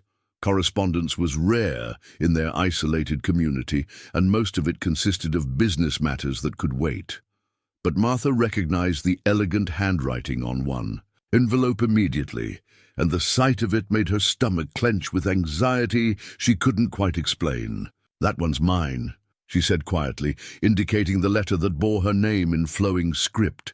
Silas handed it over without comment, though he noticed the way Martha's hands trembled slightly as she accepted it. They'd been living as true partners for 3 weeks now, sharing not just the cabin, but also the intimacy of two people who had decided to build a life together. In that time, he'd learned to read Martha's moods, and something about this letter clearly unsettled her. "Bad news?" he asked gently. "I don't know yet," Martha replied, turning the envelope over to examine the return address. "It's from my late husband's sister in Philadelphia. Caroline and I haven't corresponded since the funeral." She carried the letter to her chair by the fire, but didn't immediately open it. Instead, she sat holding it in her lap, staring at the flames, as if they might provide guidance for whatever the envelope contained. Silas continued sorting through The remaining mail, supply catalogues, a letter from Dr. Morrison's colleague in Denver, bills from various merchants. But his attention was focused on Martha, who had grown increasingly still and pale as the minutes passed. "Would you like me to leave you alone to read it?" he offered. Martha shook her head. "No. Whatever it says, I'd rather face it with you here." She broke the wax seal with careful fingers and unfolded several pages of heavy stationery. As she read, Silas watched her expression change from uncertainty to shock to something that might have been anger or fear. He couldn't quite tell which. "Martha," he said when she'd been silent for several long minutes. "What is it?" Martha looked up at him with an expression he'd never seen before, a mixture of guilt and defiance that made his chest tighten with apprehension. "Caroline has been managing my affairs since Thomas died," she said slowly, "handling the sale of the farm, settling debts, that sort of thing. She's been sending reports, but I haven't been receiving them because I've been here, with you." Silas felt a chill that had nothing to do with the January cold. "What kind of affairs?" Martha took a deep breath, as if steeling herself for a difficult revelation. "The farm sold for more than we expected. Much more. And Thomas had investments I didn't know about. Stock certificates, bonds, property in Kansas City that's increased significantly in value." She held up the letter with a hand that shook slightly. "According to Caroline's accounting, I'm worth nearly $12,000. The number hit Silas like a physical blow. $12,000 was more money than most people in Cedar Ridge would see in a lifetime. It was enough to buy a mansion in Denver, enough to live comfortably anywhere in the country without ever needing to work again. 12,000, he repeated numbly. Maybe more, depending on how the investments perform this year. Silas stood abruptly, moving to the window where he could stare out at the snow-covered mountains while his mind processed this information. Martha wasn't the destitute widow he'd thought she was. She wasn't a woman with nowhere else to go, no other options. She was wealthy enough to live anywhere, do anything, be anyone she chose to be. "So you never needed me at all," he said, his voice carefully controlled. "You never needed this arrangement, this cabin, this life. You could have gone anywhere, done anything. That's not true, isn't it?" Silas turned to face her, and Martha saw hurt and betrayal warring in his dark eyes. "You let me believe you were desperate, that you had no other choice but to accept whatever I offered. All this time, you've been playing at being poor while sitting on a fortune." Martha rose from her chair, moving toward him with her hands extended in a gesture of supplication. "Silas, please listen to me. It's not what you think." "Then explain it to me," he said harshly. "Explain why a woman with $12,000 would answer an advertisement for a mail-order bride. Explain why you didn't tell me the truth about your circumstances." Martha's face crumpled, and for a moment she looked every one of her 63 years. "Because I was terrified," she whispered. "Terrified that if you knew about the money, you'd only want me for what I could provide. Terrified that I'd never know if your feelings were real or if I was just a convenient solution to your financial problems. So instead, you decided to lie. To me, I never lied," Martha said, her voice growing stronger. "I told you I'd lost the farm, that I had nowhere to go. Those things were true. The farm was sold to pay Thomas's medical bills and funeral expenses. I did have nowhere to go. Caroline made it clear that I wasn't welcome in her home, and I had no other family." Silas crossed his arms over his chest, his expression skeptical. "But you had money. You could have bought your own place, hired help, lived independently. Could I?" Martha's eyes flashed with sudden anger. "A 63-year-old widow living alone with no family nearby. Do you know what people would have said? What they would have assumed about how I'd acquired such wealth? I would have been a target for every fortune hunter and confidence man within 100 miles. She moved to the mantelpiece, where Thomas's ring still rested beside Silas's carved spoon, touching both objects as if drawing strength from them. I answered that advertisement because I wanted to find someone who might care about me for myself, not for what I could provide. Someone who would value my companionship, my thoughts, my presence, not my bank account. And you thought the best way to test that was to deceive me about your true circumstances. Martha whirled to face him, her composure finally cracking. Yes, because I've been there before, Silas. I've seen what money does to people, how it changes them. Thomas and I were comfortable but not wealthy when we married. It wasn't until his father died and left us the investments that we became truly prosperous. And suddenly, people who had never given us a second thought were our dearest friends. Suddenly everyone had business propositions and sad stories and pressing needs that only our money could solve. Tears ran down her cheeks now, unchecked and bitter. I learned to distrust every kindness, every gesture of friendship, because I could never be sure if it was genuine or motivated by greed. When Thomas died and I found myself alone with all that money, I realized I didn't want to live that way anymore. I wanted to find someone who would care about Martha the woman, not Martha the wealthy widow. Silas felt his anger wavering in the face of her obvious pain, but the sense of betrayal still burned in his chest. So you thought you'd test me by pretending to be poor?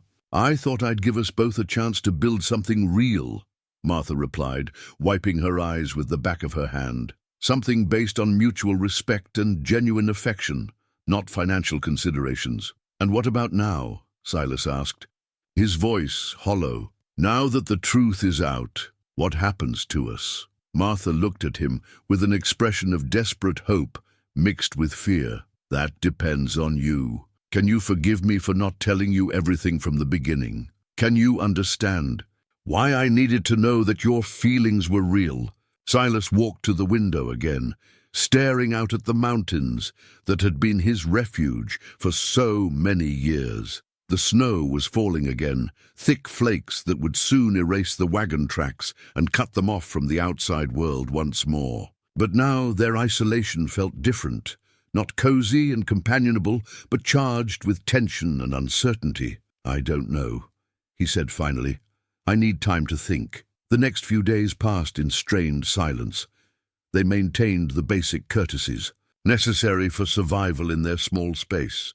But the easy intimacy they'd built over the winter months seemed to have evaporated overnight. Martha continued her domestic tasks with mechanical efficiency, while Silas threw himself into projects that kept him busy and gave him excuses to avoid prolonged conversation. It was Martha who finally broke the impasse, approaching him while he worked on repairing a section of the cabin's roof where ice had caused some minor damage. I have something else to tell you, she said, her voice steady despite the obvious cost of the admission.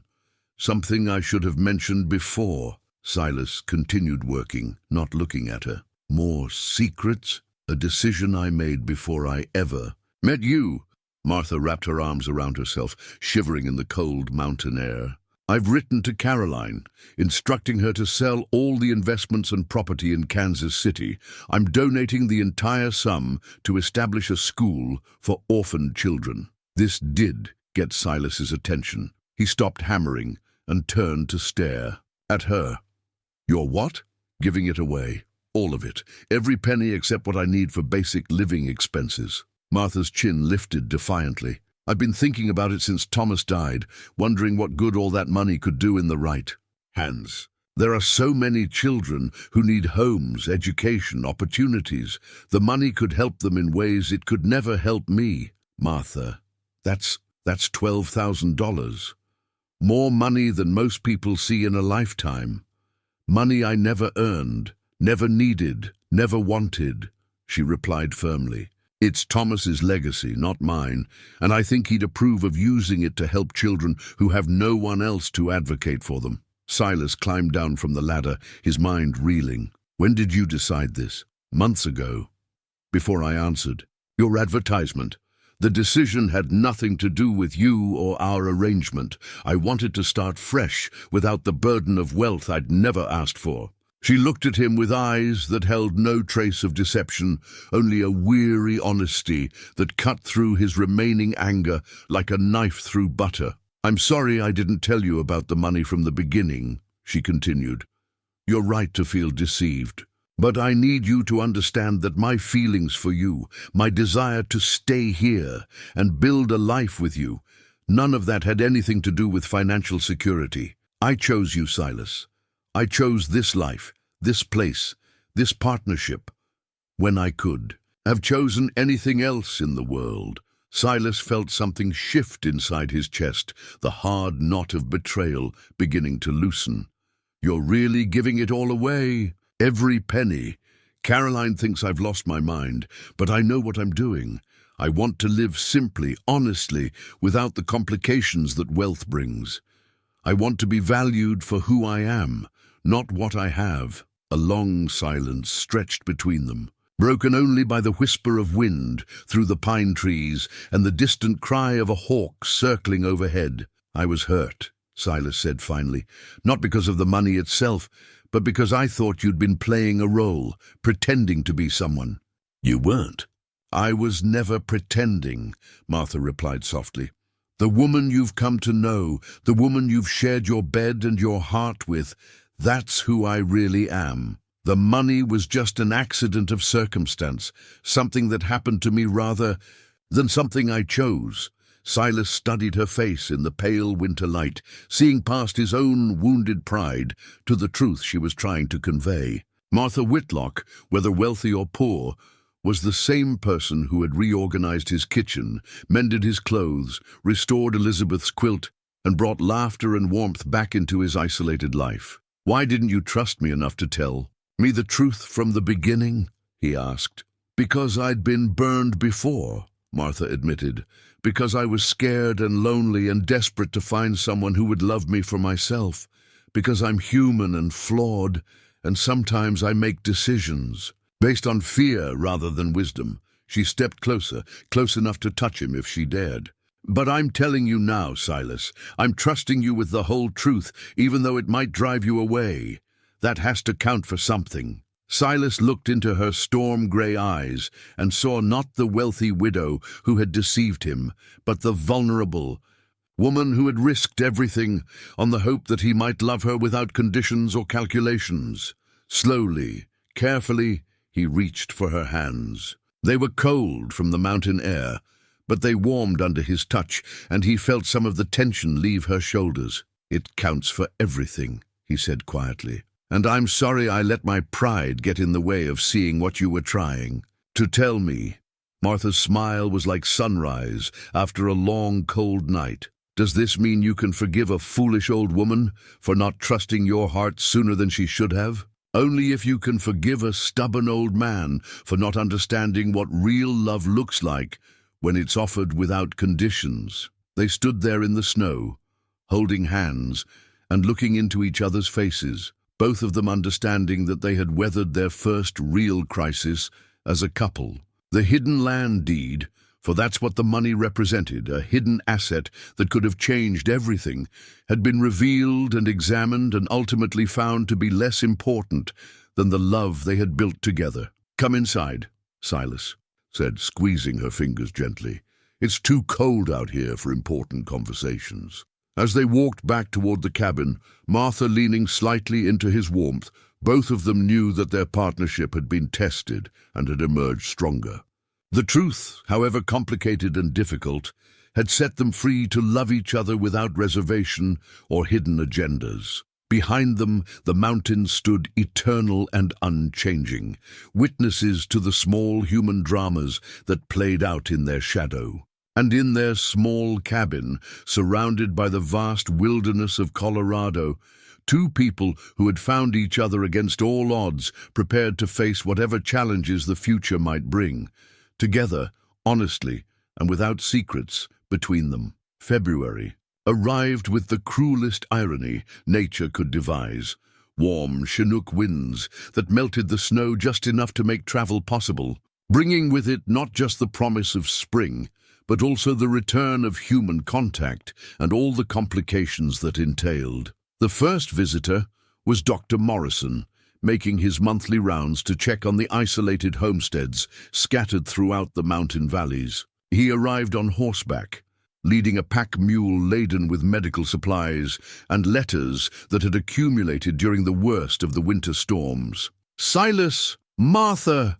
he called as he approached the cabin, his breath forming white clouds in the still cold air. "Good to see you both made it through the worst winter in recent memory." Martha emerged from the cabin to greet him, and Silas noted with pride how the months of good food and contentment had filled out her frame, bringing color to her cheeks and a brightness to her eyes that spoke of genuine happiness. "Dr. Morrison," she said warmly, "what a pleasant surprise. Come in, come in. I'll put coffee on immediately." As they gathered around the table, sharing news and gossip from town, Silas found himself studying the doctor's reactions to their obvious domesticity. Martha moved through the cabin with the confidence of a woman completely at home, refilling coffee cups and offering food with the unconscious hospitality of a long-time hostess. Anyone watching would assume they were seeing a well-established, married couple, not two people who had met less than 6 months earlier. "You both look well," Dr. Morrison observed, accepting a second helping of Martha's cornbread. "Mountain living seems to agree with you, Martha." "It does indeed," she replied, sharing a quick, warm glance with Silas. "I've never felt more at home anywhere." Dr. Morrison set down his cup carefully, and Silas recognized the expression on his weathered face, the look of a man preparing to deliver news he'd rather not share. "I'm afraid I have some information that might concern you both," the doctor said slowly. "There's been talk in town about your living arrangements. Some of the more, shall we say, traditional members of the community have been expressing opinions about the propriety of your situation." Martha's face went still, but her voice remained level. "What kind of opinions?" "The kind that suggest unmarried people of your ages should know better than to live in sin, as Mrs. Henderson so delicately put it. There's been discussion about having the territorial authorities look into the matter." Silas felt heat rise in his chest, not embarrassment, but anger at the presumption of people who had never bothered to understand their situation. "Our living arrangements are nobody's business but our own."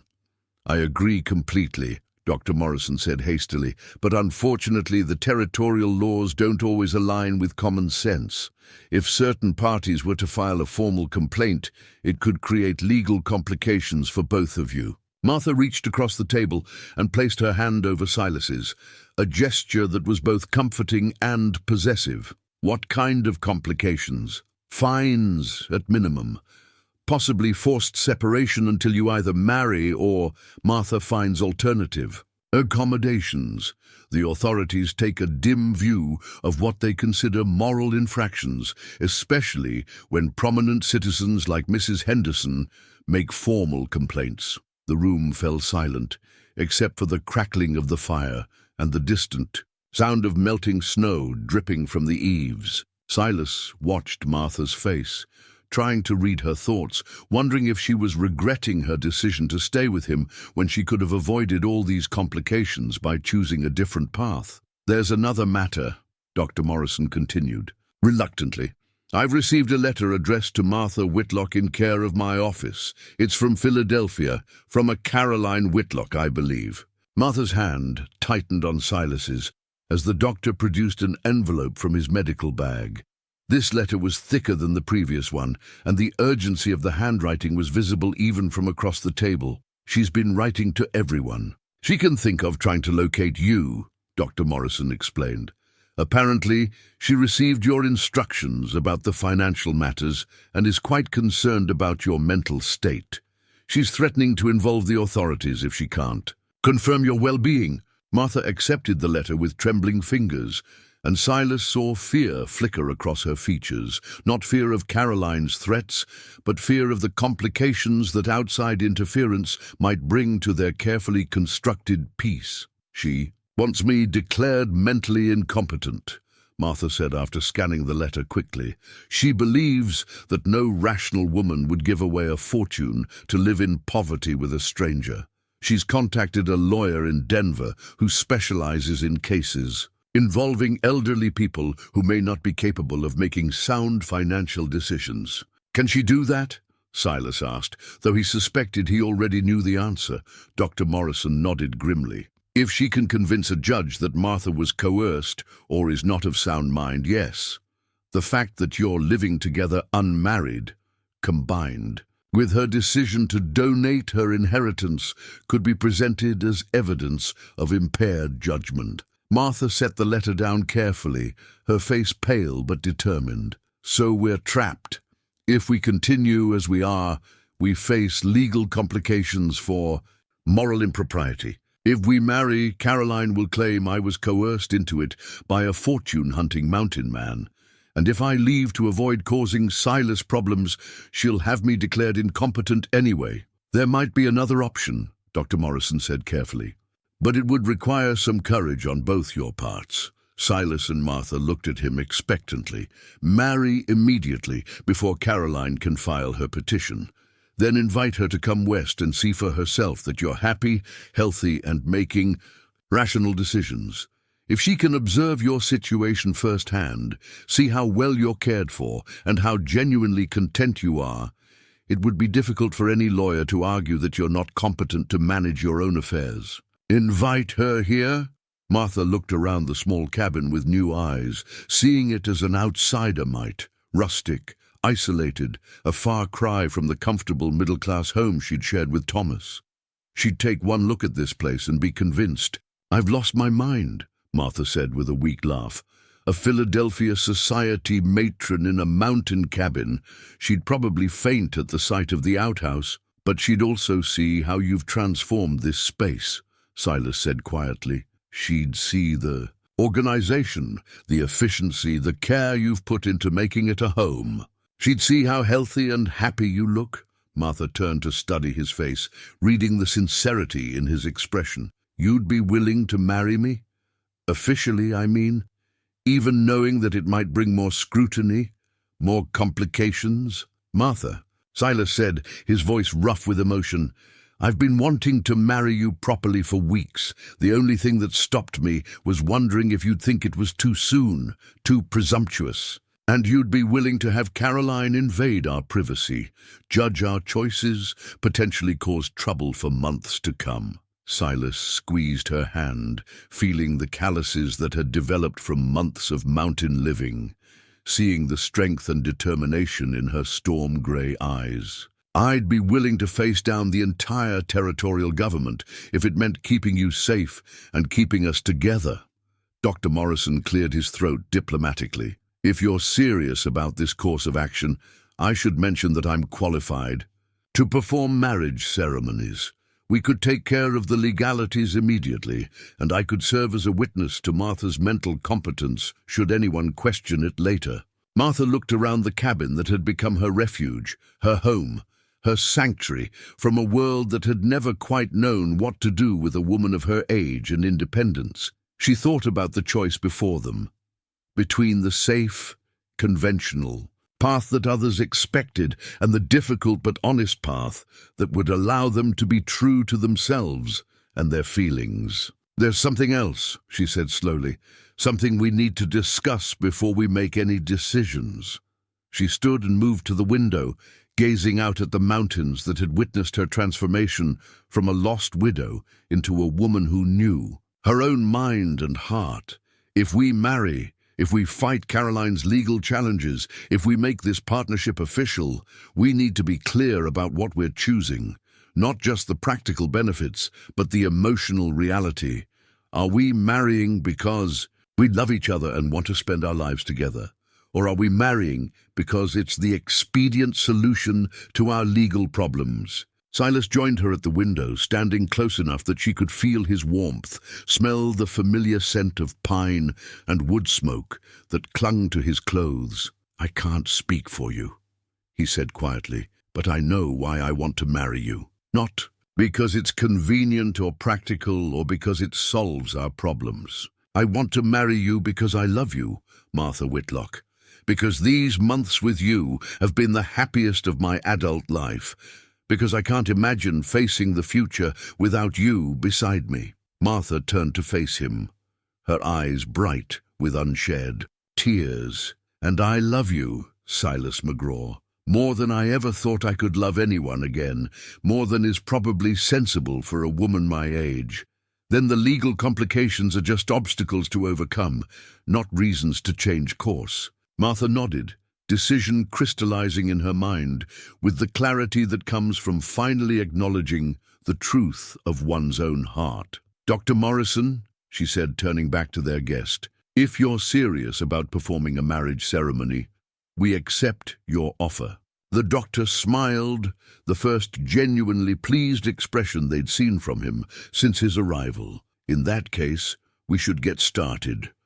There are papers to fill out, vows to exchange, and letters to write. If we're going to present a united front against outside interference, we need to do it properly and thoroughly." As Martha and Silas began planning their impromptu wedding, both of them felt a mixture of excitement and apprehension. They were about to make their partnership official, to stand before God and the law and declare their commitment to each other. But they were also about to face the scrutiny of a world that might not understand or approve of their choices. Outside, the Chinook winds continued to blow, melting snow and opening pathways that had been closed all winter. Soon their isolation would end, and they would have to defend their love against those who saw only impropriety and poor judgment. But inside their small cabin, surrounded by the artifacts of their growing life together, the restored quilt, the carved chess set, the organized kitchen that spoke of partnership and care, two people prepared to take the most important step of their lives together, whatever challenges might lie ahead. The morning of their wedding dawned clear and cold, with sunlight streaming through the cabin windows like a benediction. Martha woke before Silas, as had become her habit, but instead of immediately beginning her morning routine, she lay still in their shared bed and marveled at the path that had brought her to this moment. 6 months ago, she had been a grieving widow with nowhere to turn and no clear future. Today, she would become Martha McGraw, wife to a man who had seen her at her most vulnerable and chosen to love her anyway. Beside her, Silas stirred and opened his eyes, immediately focusing on her face with the intensity that still made her heart skip, despite months of familiarity. "Good morning, Mrs. McGraw," he said softly, testing the sound of her new name. "We're not married yet," Martha replied, though she was smiling. "We will be before the sun sets." Dr. Morrison seemed quite determined to see it done properly. Indeed, the doctor had proven surprisingly thorough in his preparations. The previous evening, he had produced official forms from his medical bag, explaining that he always carried marriage certificates in case of emergency ceremonies for critically ill patients who wished to wed before death. He had also spent considerable time coaching them on the legal requirements and potential challenges they might face. The key, he had explained, is to demonstrate that this is a marriage between equals, entered into freely by two competent adults who understand exactly what they're choosing. Now, as Martha prepared for her wedding day, she reflected on those words. She had been married before, but that marriage, for all its eventual happiness, had begun with youthful naivety and social expectations. This marriage was different.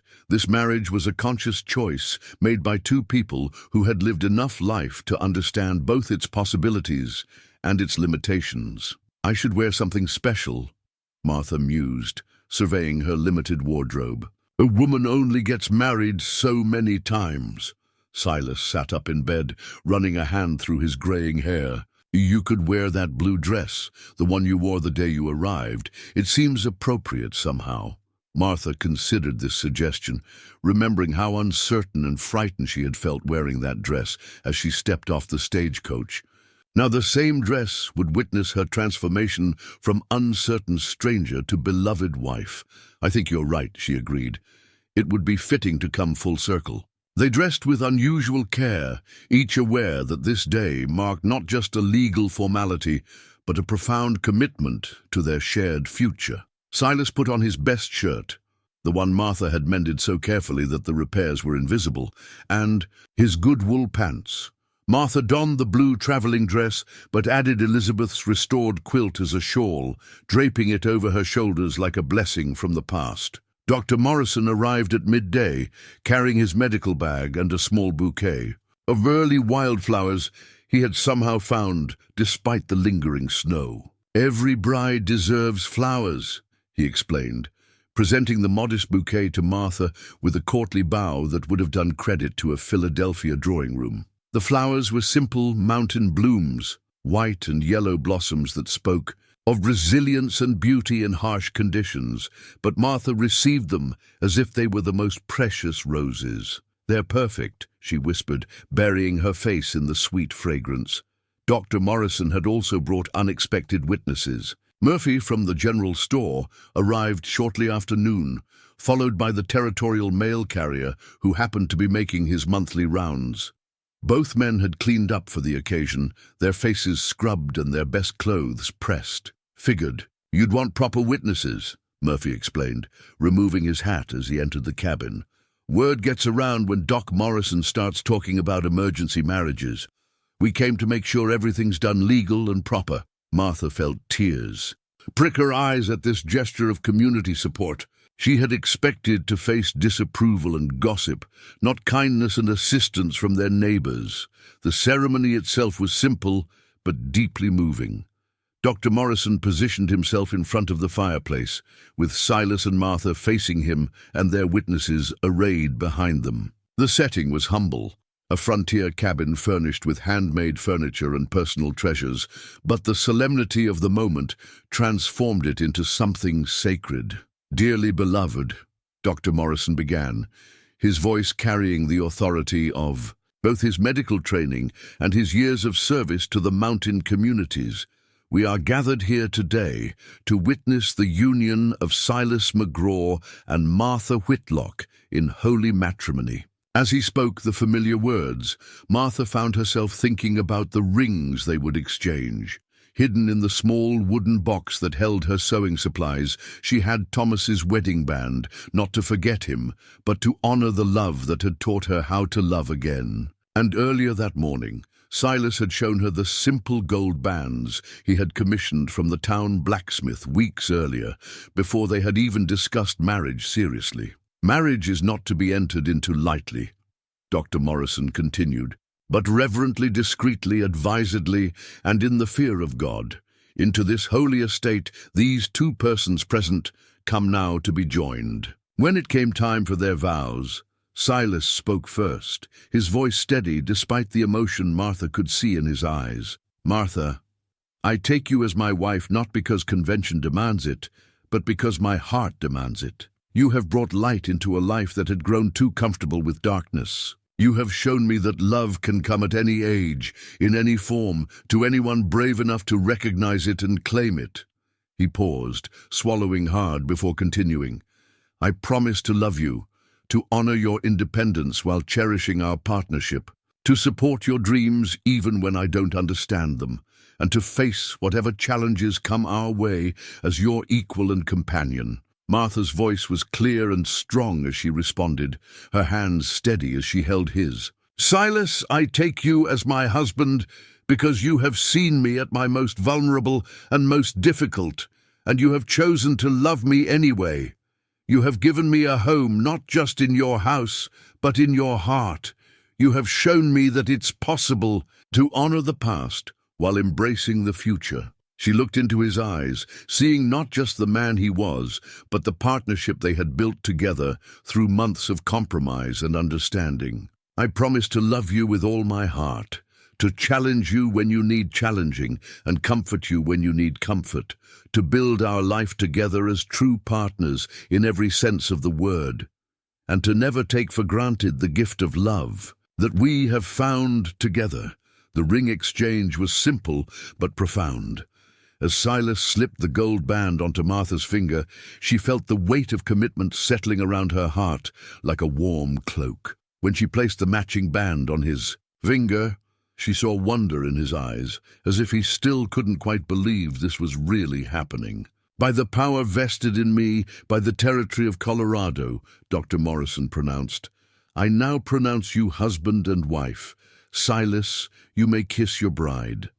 Their kiss was gentle and reverent, sealing a promise that had been months in the making. Around them, their witnesses applauded, and Murphy produced a bottle of whiskey for toasts. "To Mr. and Mrs. McGraw," he declared, raising his glass.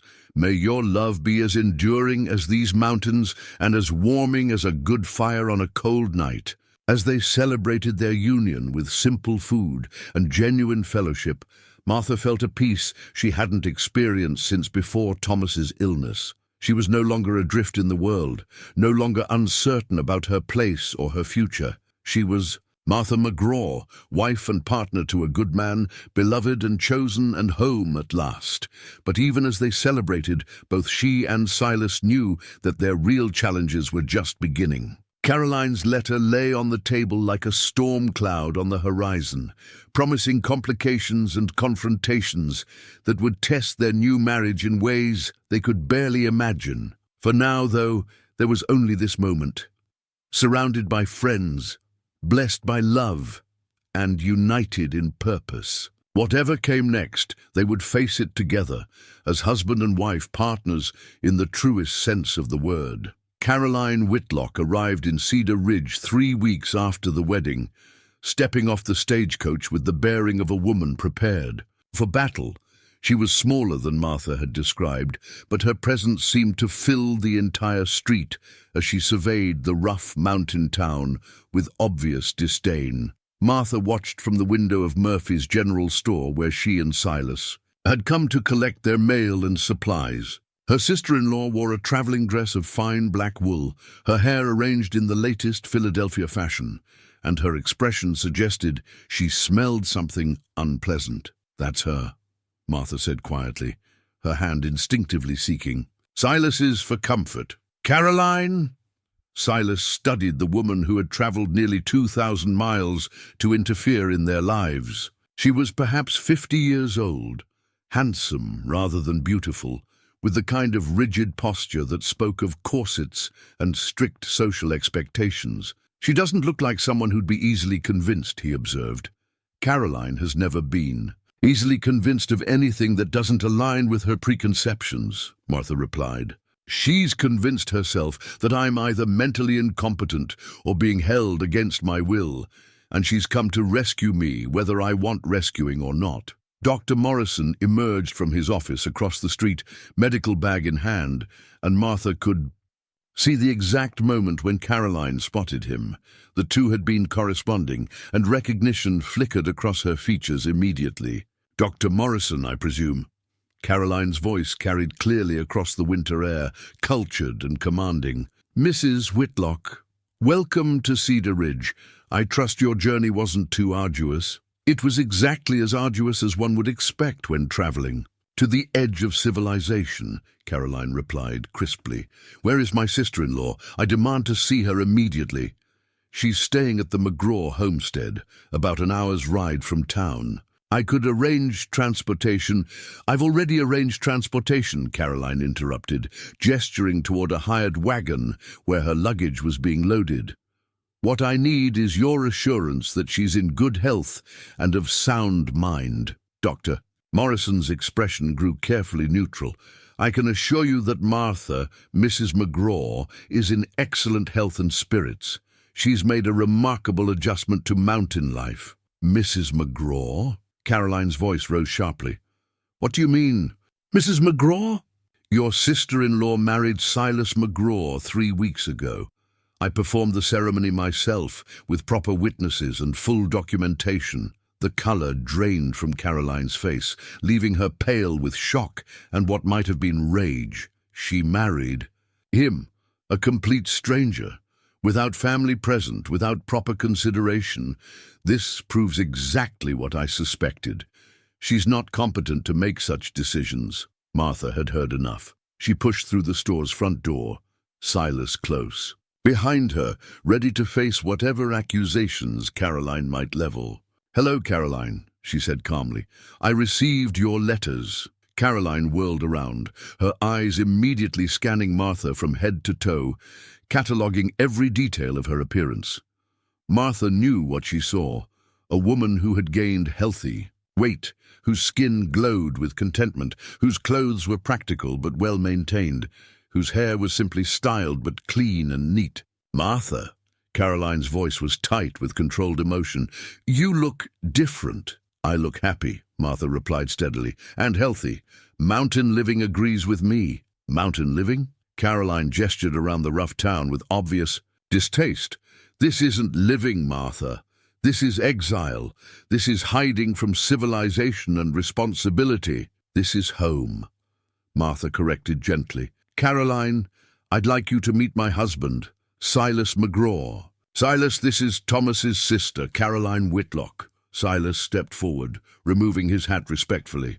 "Ma'am, Martha's told me a great deal about you." Caroline looked him up and down with the same assessment she'd given Martha, but her expression suggested she found him considerably less acceptable. He was clean and well-dressed, but his hands showed the calluses of physical work, and his manner was too direct, too unpretentious for her refined sensibilities. "Mr. McGraw," she said coldly, "how convenient for you that my sister-in-law chose to dispose of her inheritance just before marrying a stranger in the wilderness." The accusation hung in the air like smoke, poisoning the atmosphere around them. Martha felt Silas tense beside her, but his voice remained level when he spoke. "I think you misunderstand the situation, ma'am. Martha's financial decisions were made long before we met, and they had nothing to do with our marriage." "So you claim," Caroline replied. "But I find it remarkably coincidental that a woman with $12,000 would choose to give it away and marry a mountain man instead of living respectably on her inheritance." "Perhaps," Martha said, her voice growing sharper, "because I learned the difference between living and merely existing. Perhaps because I've discovered that happiness can't be purchased with an inheritance or maintained through social respectability." Caroline's eyes flashed with anger and frustration. "You're being manipulated, Martha. Can't you see that? This man has isolated you from civilization, filled your head with romantic nonsense, and convinced you to throw away everything Thomas worked to provide for you." "Thomas would be happy for me," Martha replied firmly. "He'd be glad to know I found love again, that I'm not spending my remaining years alone and bitter. Thomas would be appalled to see you living in sin with a fortune hunter." "Careful," Silas said quietly, but there was steel in his voice. "I'll tolerate accusations against myself, but I won't listen to you disrespect my wife or her late husband's memory." Caroline seemed to recognize that she had pushed too hard, too fast. She took a visible breath, composing herself with the discipline of a lifetime of social training. "I apologize," she said stiffly. "I'm concerned about Martha's welfare, and perhaps my worry has made me speak too hastily." Dr. Morrison, who had been watching this exchange with professional interest, stepped forward diplomatically. "Perhaps we should continue this conversation in a more private setting. Mrs. Whitlock, you're welcome to examine Martha's living conditions for yourself. I think you'll find them quite satisfactory." The ride to the McGraw homestead was tense and silent. Caroline sat rigidly in the wagon, her disapproval evident in every line of her posture as they climbed the mountain trail. Martha found herself seeing their home through Caroline's eyes, the rough cabin, the simple furnishings, the isolation from everything Caroline would consider civilized society. But when they arrived at the homestead, Martha also saw what Caroline couldn't yet appreciate: the neat organization of the property, the well-maintained buildings, the garden plot already prepared for spring planting. This was a working homestead, efficiently run and obviously cared for. Inside the cabin, Caroline's inspection was thorough and pointed. She examined the kitchen with its organized shelves and clean surfaces, noted the comfortable furniture and the restored quilt that served as both decoration and function. Her eyes lingered on the chess set, the books arranged on makeshift shelves, the sewing box that Silas had crafted with such obvious care. "It's quite rustic," Caroline said finally, though Martha caught the grudging admission that the space was well maintained and comfortable. "It's home," Martha replied, moving to put coffee on the stove with the practiced efficiency of months of mountain living. "Sit down, Caroline. Let me show you what hospitality looks like in Colorado." As Martha prepared their meal, Caroline watched with sharp eyes, clearly cataloguing every movement, every interaction between husband and wife. Martha could feel the scrutiny, but she refused to perform or pretend. This was her life, her marriage, her choice, and she would present it honestly. "You seem comfortable here," Caroline observed, as Martha served coffee in cups that matched simple white pottery, but clean and unchipped. "More comfortable than I've been anywhere since Thomas died," Martha replied. "Silas and I have built something good together, Caroline. Something real and honest and sustaining. But surely you miss civilization, theater, music, intellectual conversation, proper society." Martha gestured toward the bookshelf. "We read together every evening. Silas is more well-read than many men. I knew in Kansas, and he has insights about literature that often surprise me." She moved to the window, gazing out at the mountains that had become as familiar as her own reflection. "As for society, we have neighbors who respect us, friends who care about our welfare, and a community that has accepted our marriage without judgment. What more does one need?" Caroline followed her gaze, and for a moment her expression softened slightly. The view was undeniably magnificent, snow-capped peaks stretching to the horizon, forests that seemed to go on forever, sky so vast and blue it made the soul ache with beauty. "It's lovely to look at," she admitted. "But what will you do when you're old, when your health fails? There are no proper medical facilities here, no resources for aged care." "We'll face those challenges when they come," Martha replied. "Together. The same way couples have been facing life's difficulties for centuries." Silas, who had been quietly working on a piece of wood carving while the women talked, looked up from his work. "Mrs. Whitlock, may I ask you something?" Caroline nodded, though her posture remained guarded. "What would you have Martha do instead? Return to Philadelphia and live as your dependent? Spend her remaining years as a professional widow, defined only by what she's lost rather than what she might still gain? I would have her live respectably, safely, among people who understand her background and can provide appropriate companionship. People who knew her as Thomas's wife, you mean? People who would never let her forget what she used to be, instead of seeing who she is now." Caroline opened her mouth to respond, then closed it again, perhaps recognizing the truth in his observation. Martha returned to the table, carrying a plate of the bread she'd baked that morning, along with preserved jam and butter she'd churned. Herself, "Caroline, I know you mean well.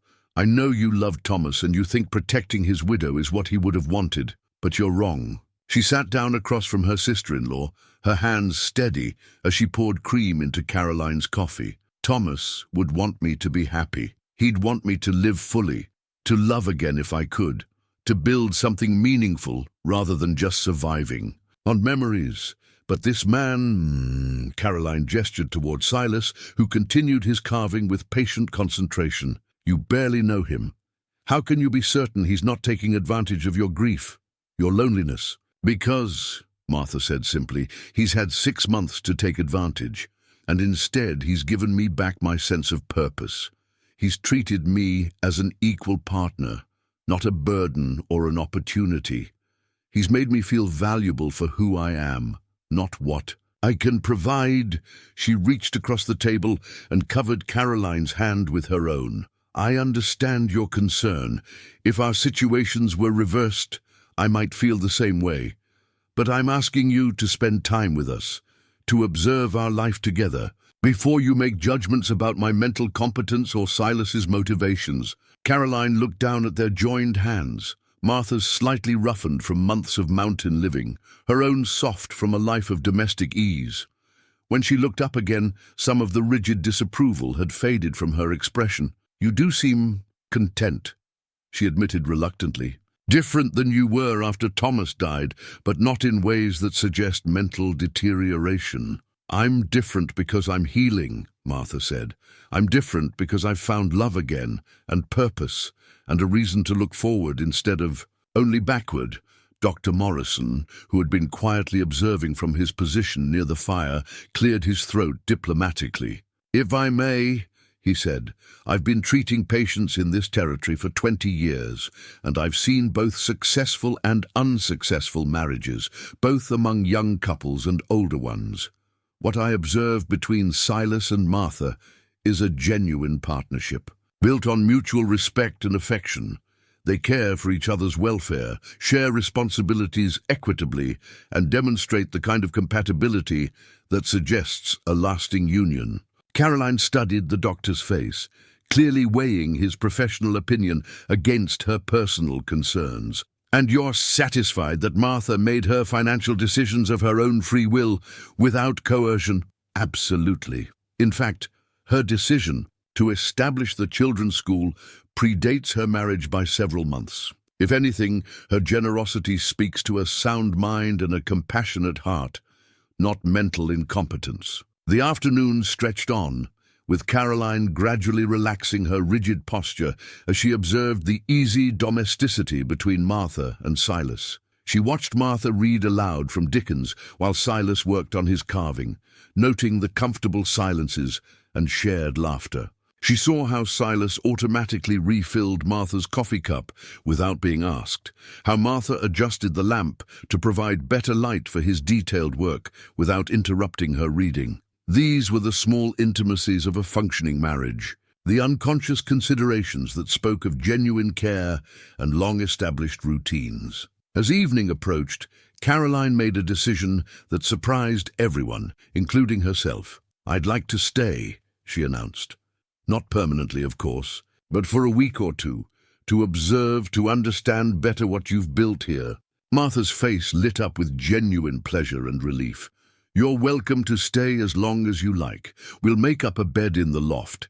It's not luxurious, but it's comfortable." "I'm not afraid of rustic accommodations," Caroline replied with a slight smile, the first genuine warmth she'd shown since her arrival, "though I may need some instruction in mountain living." That evening, as they prepared a simple but hearty dinner together, Caroline found herself drawn into the rhythms of their daily life. Martha assigned her small tasks, setting the table, slicing bread, while Silas tended the fire and shared stories of his day checking trap lines. It was not the life Caroline would have chosen for herself, but she could not deny the contentment. She saw in Martha's face the obvious affection between husband and wife, the sense of partnership that permeated their every interaction. Perhaps, she thought as she watched Martha and Silas move around their small kitchen in perfect synchronization, she had been wrong about more than just her sister-in-law's mental competence.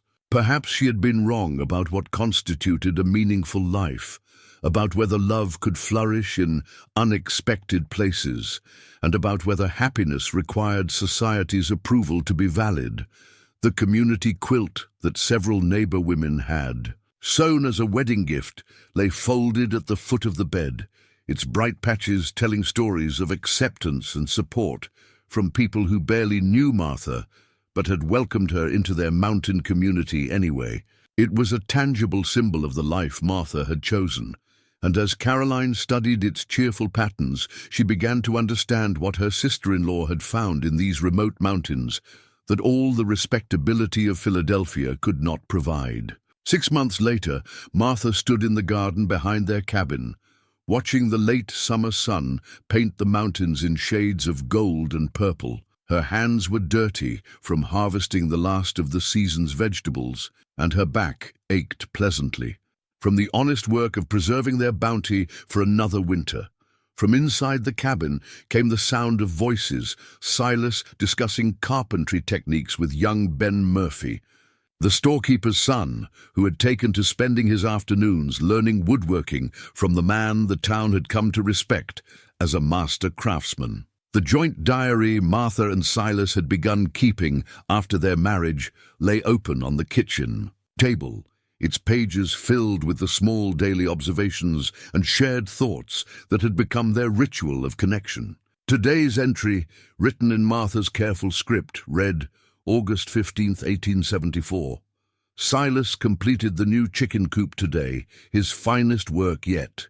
I preserved 20 quarts of green beans and started a new quilt for the Hendersons' expected baby.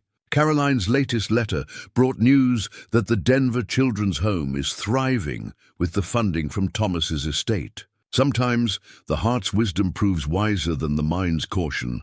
Caroline had stayed with them for 3 weeks, long enough to witness the rhythms of their daily life, the genuine affection between them, and the respect they'd earned in their small community. She had returned to Philadelphia with a full retraction of her legal complaints and a grudging admission that Martha had chosen well. "I still don't understand it," she had written in her last letter, "but I can no longer deny it. You have found something in those mountains that I fear I've never experienced in all my years of proper living. Perhaps there are different kinds of wisdom, different kinds of success." The sound of approaching horses drew Martha's attention to the trail that led up from town. Dr. Morrison was riding toward their homestead, but he wasn't alone. Behind him rode a young couple Martha didn't recognize, a woman about 30 years, old with kind eyes, and a man who looked nervous but determined. "Martha!" Dr. Morrison called as he dismounted near the garden gate. "I've brought some folks who'd like to meet you and Silas." Martha wiped her hands on her apron and approached. The visitors, with the confident hospitality she'd developed over months of mountain living. "Welcome to our home. I'm Martha McGraw." The young woman dismounted with practiced ease, her simple dress and practical boots suggesting she was no stranger to frontier life. "Mrs. McGraw, I'm Sarah Jenkins, and this is my husband Robert. We've heard about your situation, about how you found happiness starting over later in life, and we were hoping to speak with you." Martha studied the couple more carefully, noting the way Sarah's hand rested protectively over her still flat belly, the worried glances that passed between husband and wife. "Please, come inside," Martha said warmly. "Silas will want to meet you, and I've got fresh coffee on the stove." As they gathered around the familiar table, where so many important conversations had taken place, Sarah's story emerged in hesitant pieces. She and Robert had been married for 8 years without conceiving a child. Now, at 30, she was finally expecting, but the pregnancy had been difficult, and a doctor in Denver had suggested she might not survive childbirth. He recommended that Robert consider finding a younger wife after. Sarah's voice broke, unable to finish the terrible sentence. "But I don't want a younger wife," Robert said fiercely, reaching for Sarah's hand. "I want Sarah. We want to build a life together, raise this child together if God wills it, grow old together." "The doctor said it was foolish," Sarah continued, her voice stronger now. "He said older women should accept their limitations, that Robert was young enough to start fresh with someone else. But then we heard about you, about how you proved that love and partnership aren't limited by age or conventional expectations." Martha felt tears prick her eyes as she understood why they had come. "You want to know if it's possible to choose love over safety, over other people's opinions about what's sensible." "Yes," Sarah whispered. "We want to know if we're foolish to believe that some things are worth the risk." Silas, who had been listening quietly while whittling a toy horse for Dr. Morrison's nephew, set down his knife and looked at the young couple with understanding eyes. Speaking as a man who nearly missed the greatest blessing of his life because he thought he knew what was sensible, he said, "I can tell you that other people's opinions about your choices matter far less than your own certainty about your feelings. The doctor isn't wrong about the risks," Martha added gently. "Pregnancy is dangerous at any age, and there are no guarantees about outcomes, but there are also no guarantees about anything in life. And choosing safety over love rarely leads to genuine happiness." She reached across the table and covered Sarah's hand with her own. "I can tell you that Silas and I have faced criticism, legal challenges, and social disapproval for choosing to marry at our ages. But I can also tell you that every day we've had together has been worth whatever difficulties we've encountered." Dr. Morrison, who had been examining the couple with his professional eye, cleared his throat diplomatically. "If I may offer a medical perspective," he said. "Mrs. Jenkins is in better health than many younger women I've treated. Her age isn't ideal for childbearing, but it's not necessarily prohibitive either. With proper care and attention, there's every reason to hope for a successful outcome. And as for the question of marriage and partnership," Martha added, "I've learned that love doesn't consult calendars or social expectations.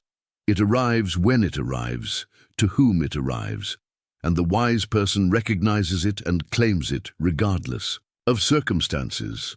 The conversation continued through the afternoon, with Martha and Silas sharing their own story, the fears they'd overcome, the challenges they'd faced, the unexpected joys they'd discovered. By evening, when Dr. Morrison and the Jenkins couple prepared to return to town, Sarah's face had lost its worried pallor, replaced by something that looked like hope. "Thank you," she said, embracing Martha warmly. "Thank you for showing us that. It's possible to choose love over fear, even when the world thinks you're being foolish." After their visitors had gone, Martha and Silas sat on their small porch, watching the first stars appear in the darkening sky. The evening air was cool with the promise of autumn, and somewhere in the distance, wolves were beginning their nightly songs.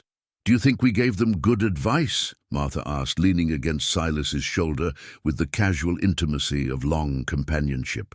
"I think we gave them honest advice," Silas replied, his arm tightening around her waist. "Whether it's good or not depends on what they choose to do with it." Martha smiled, thinking about the choices that had brought them to this moment, her decision to answer his advertisement, his willingness to accept her despite her age, their choice to build a partnership based on mutual respect rather than convention. "I've been thinking about our first year together," she said, "about how different it's been from anything I expected when I stepped off that stagecoach." "Better or worse than you expected?" Martha considered the question seriously. The year had been challenging in ways she hadn't anticipated, learning to live with someone again, facing social disapproval, dealing with Caroline's interference. But it had also been richer, more fulfilling, more genuinely happy than anything she had dared hope for. "Better," she said finally, "much better. I expected companionship and maybe affection. I never expected to feel so completely at home, so thoroughly myself, so confident about the future." Silas was quiet for a moment, his gaze fixed on the mountains that had been his refuge for so many years and were now the foundation of their shared life together. "I keep thinking about that letter I wrote," he said, "about how wrong I was, about what I needed, what would make me happy." "You weren't entirely wrong," Martha replied gently. "You needed a partner, someone to share your life with. You just had mistaken ideas about what form that partnership should take. A young, obedient wife who would be grateful for the opportunity," Silas said with rueful humor. "Instead, I got an opinionated widow who reorganized my entire life and made me realize how little I knew about what I actually wanted." Martha laughed, the sound warm and comfortable in the mountain evening. "And instead of a desperate old woman with nowhere else to turn, you got someone who had other options but chose you anyway." I'd say we both benefited from the misunderstanding. Inside the cabin, the joint diary waited for their evening entry. Tonight, Martha thought, she would write about Sarah and Robert Jenkins, about the courage it takes to choose love over safety, about the way their own story had become something that could offer hope to others facing difficult choices. But she would also write about the quiet contentment of this moment, sitting beside the man she loved, surrounded by the life they had, built together, secure in the knowledge that they had chosen well despite all the voices that had tried to convince them otherwise. The mountains stood eternal around them, witnesses to their small human drama of loss and love and second chances. And in their modest cabin, filled with the artifacts of their shared journey, the restored quilt, the hand-carved chess set, the carefully organized kitchen, the joint diary that chronicled their daily joys and sorrows, two people who had found each other against all odds, settled in for another peaceful night together. Tomorrow would bring new challenges, new opportunities to choose love over fear, partnership over solitude, hope over resignation. But tonight, warmed by starlight and each other's presence, Martha and Silas McGraw were content to be exactly where they were, exactly who they had become, exactly as happy as two people their age had any right to expect to be.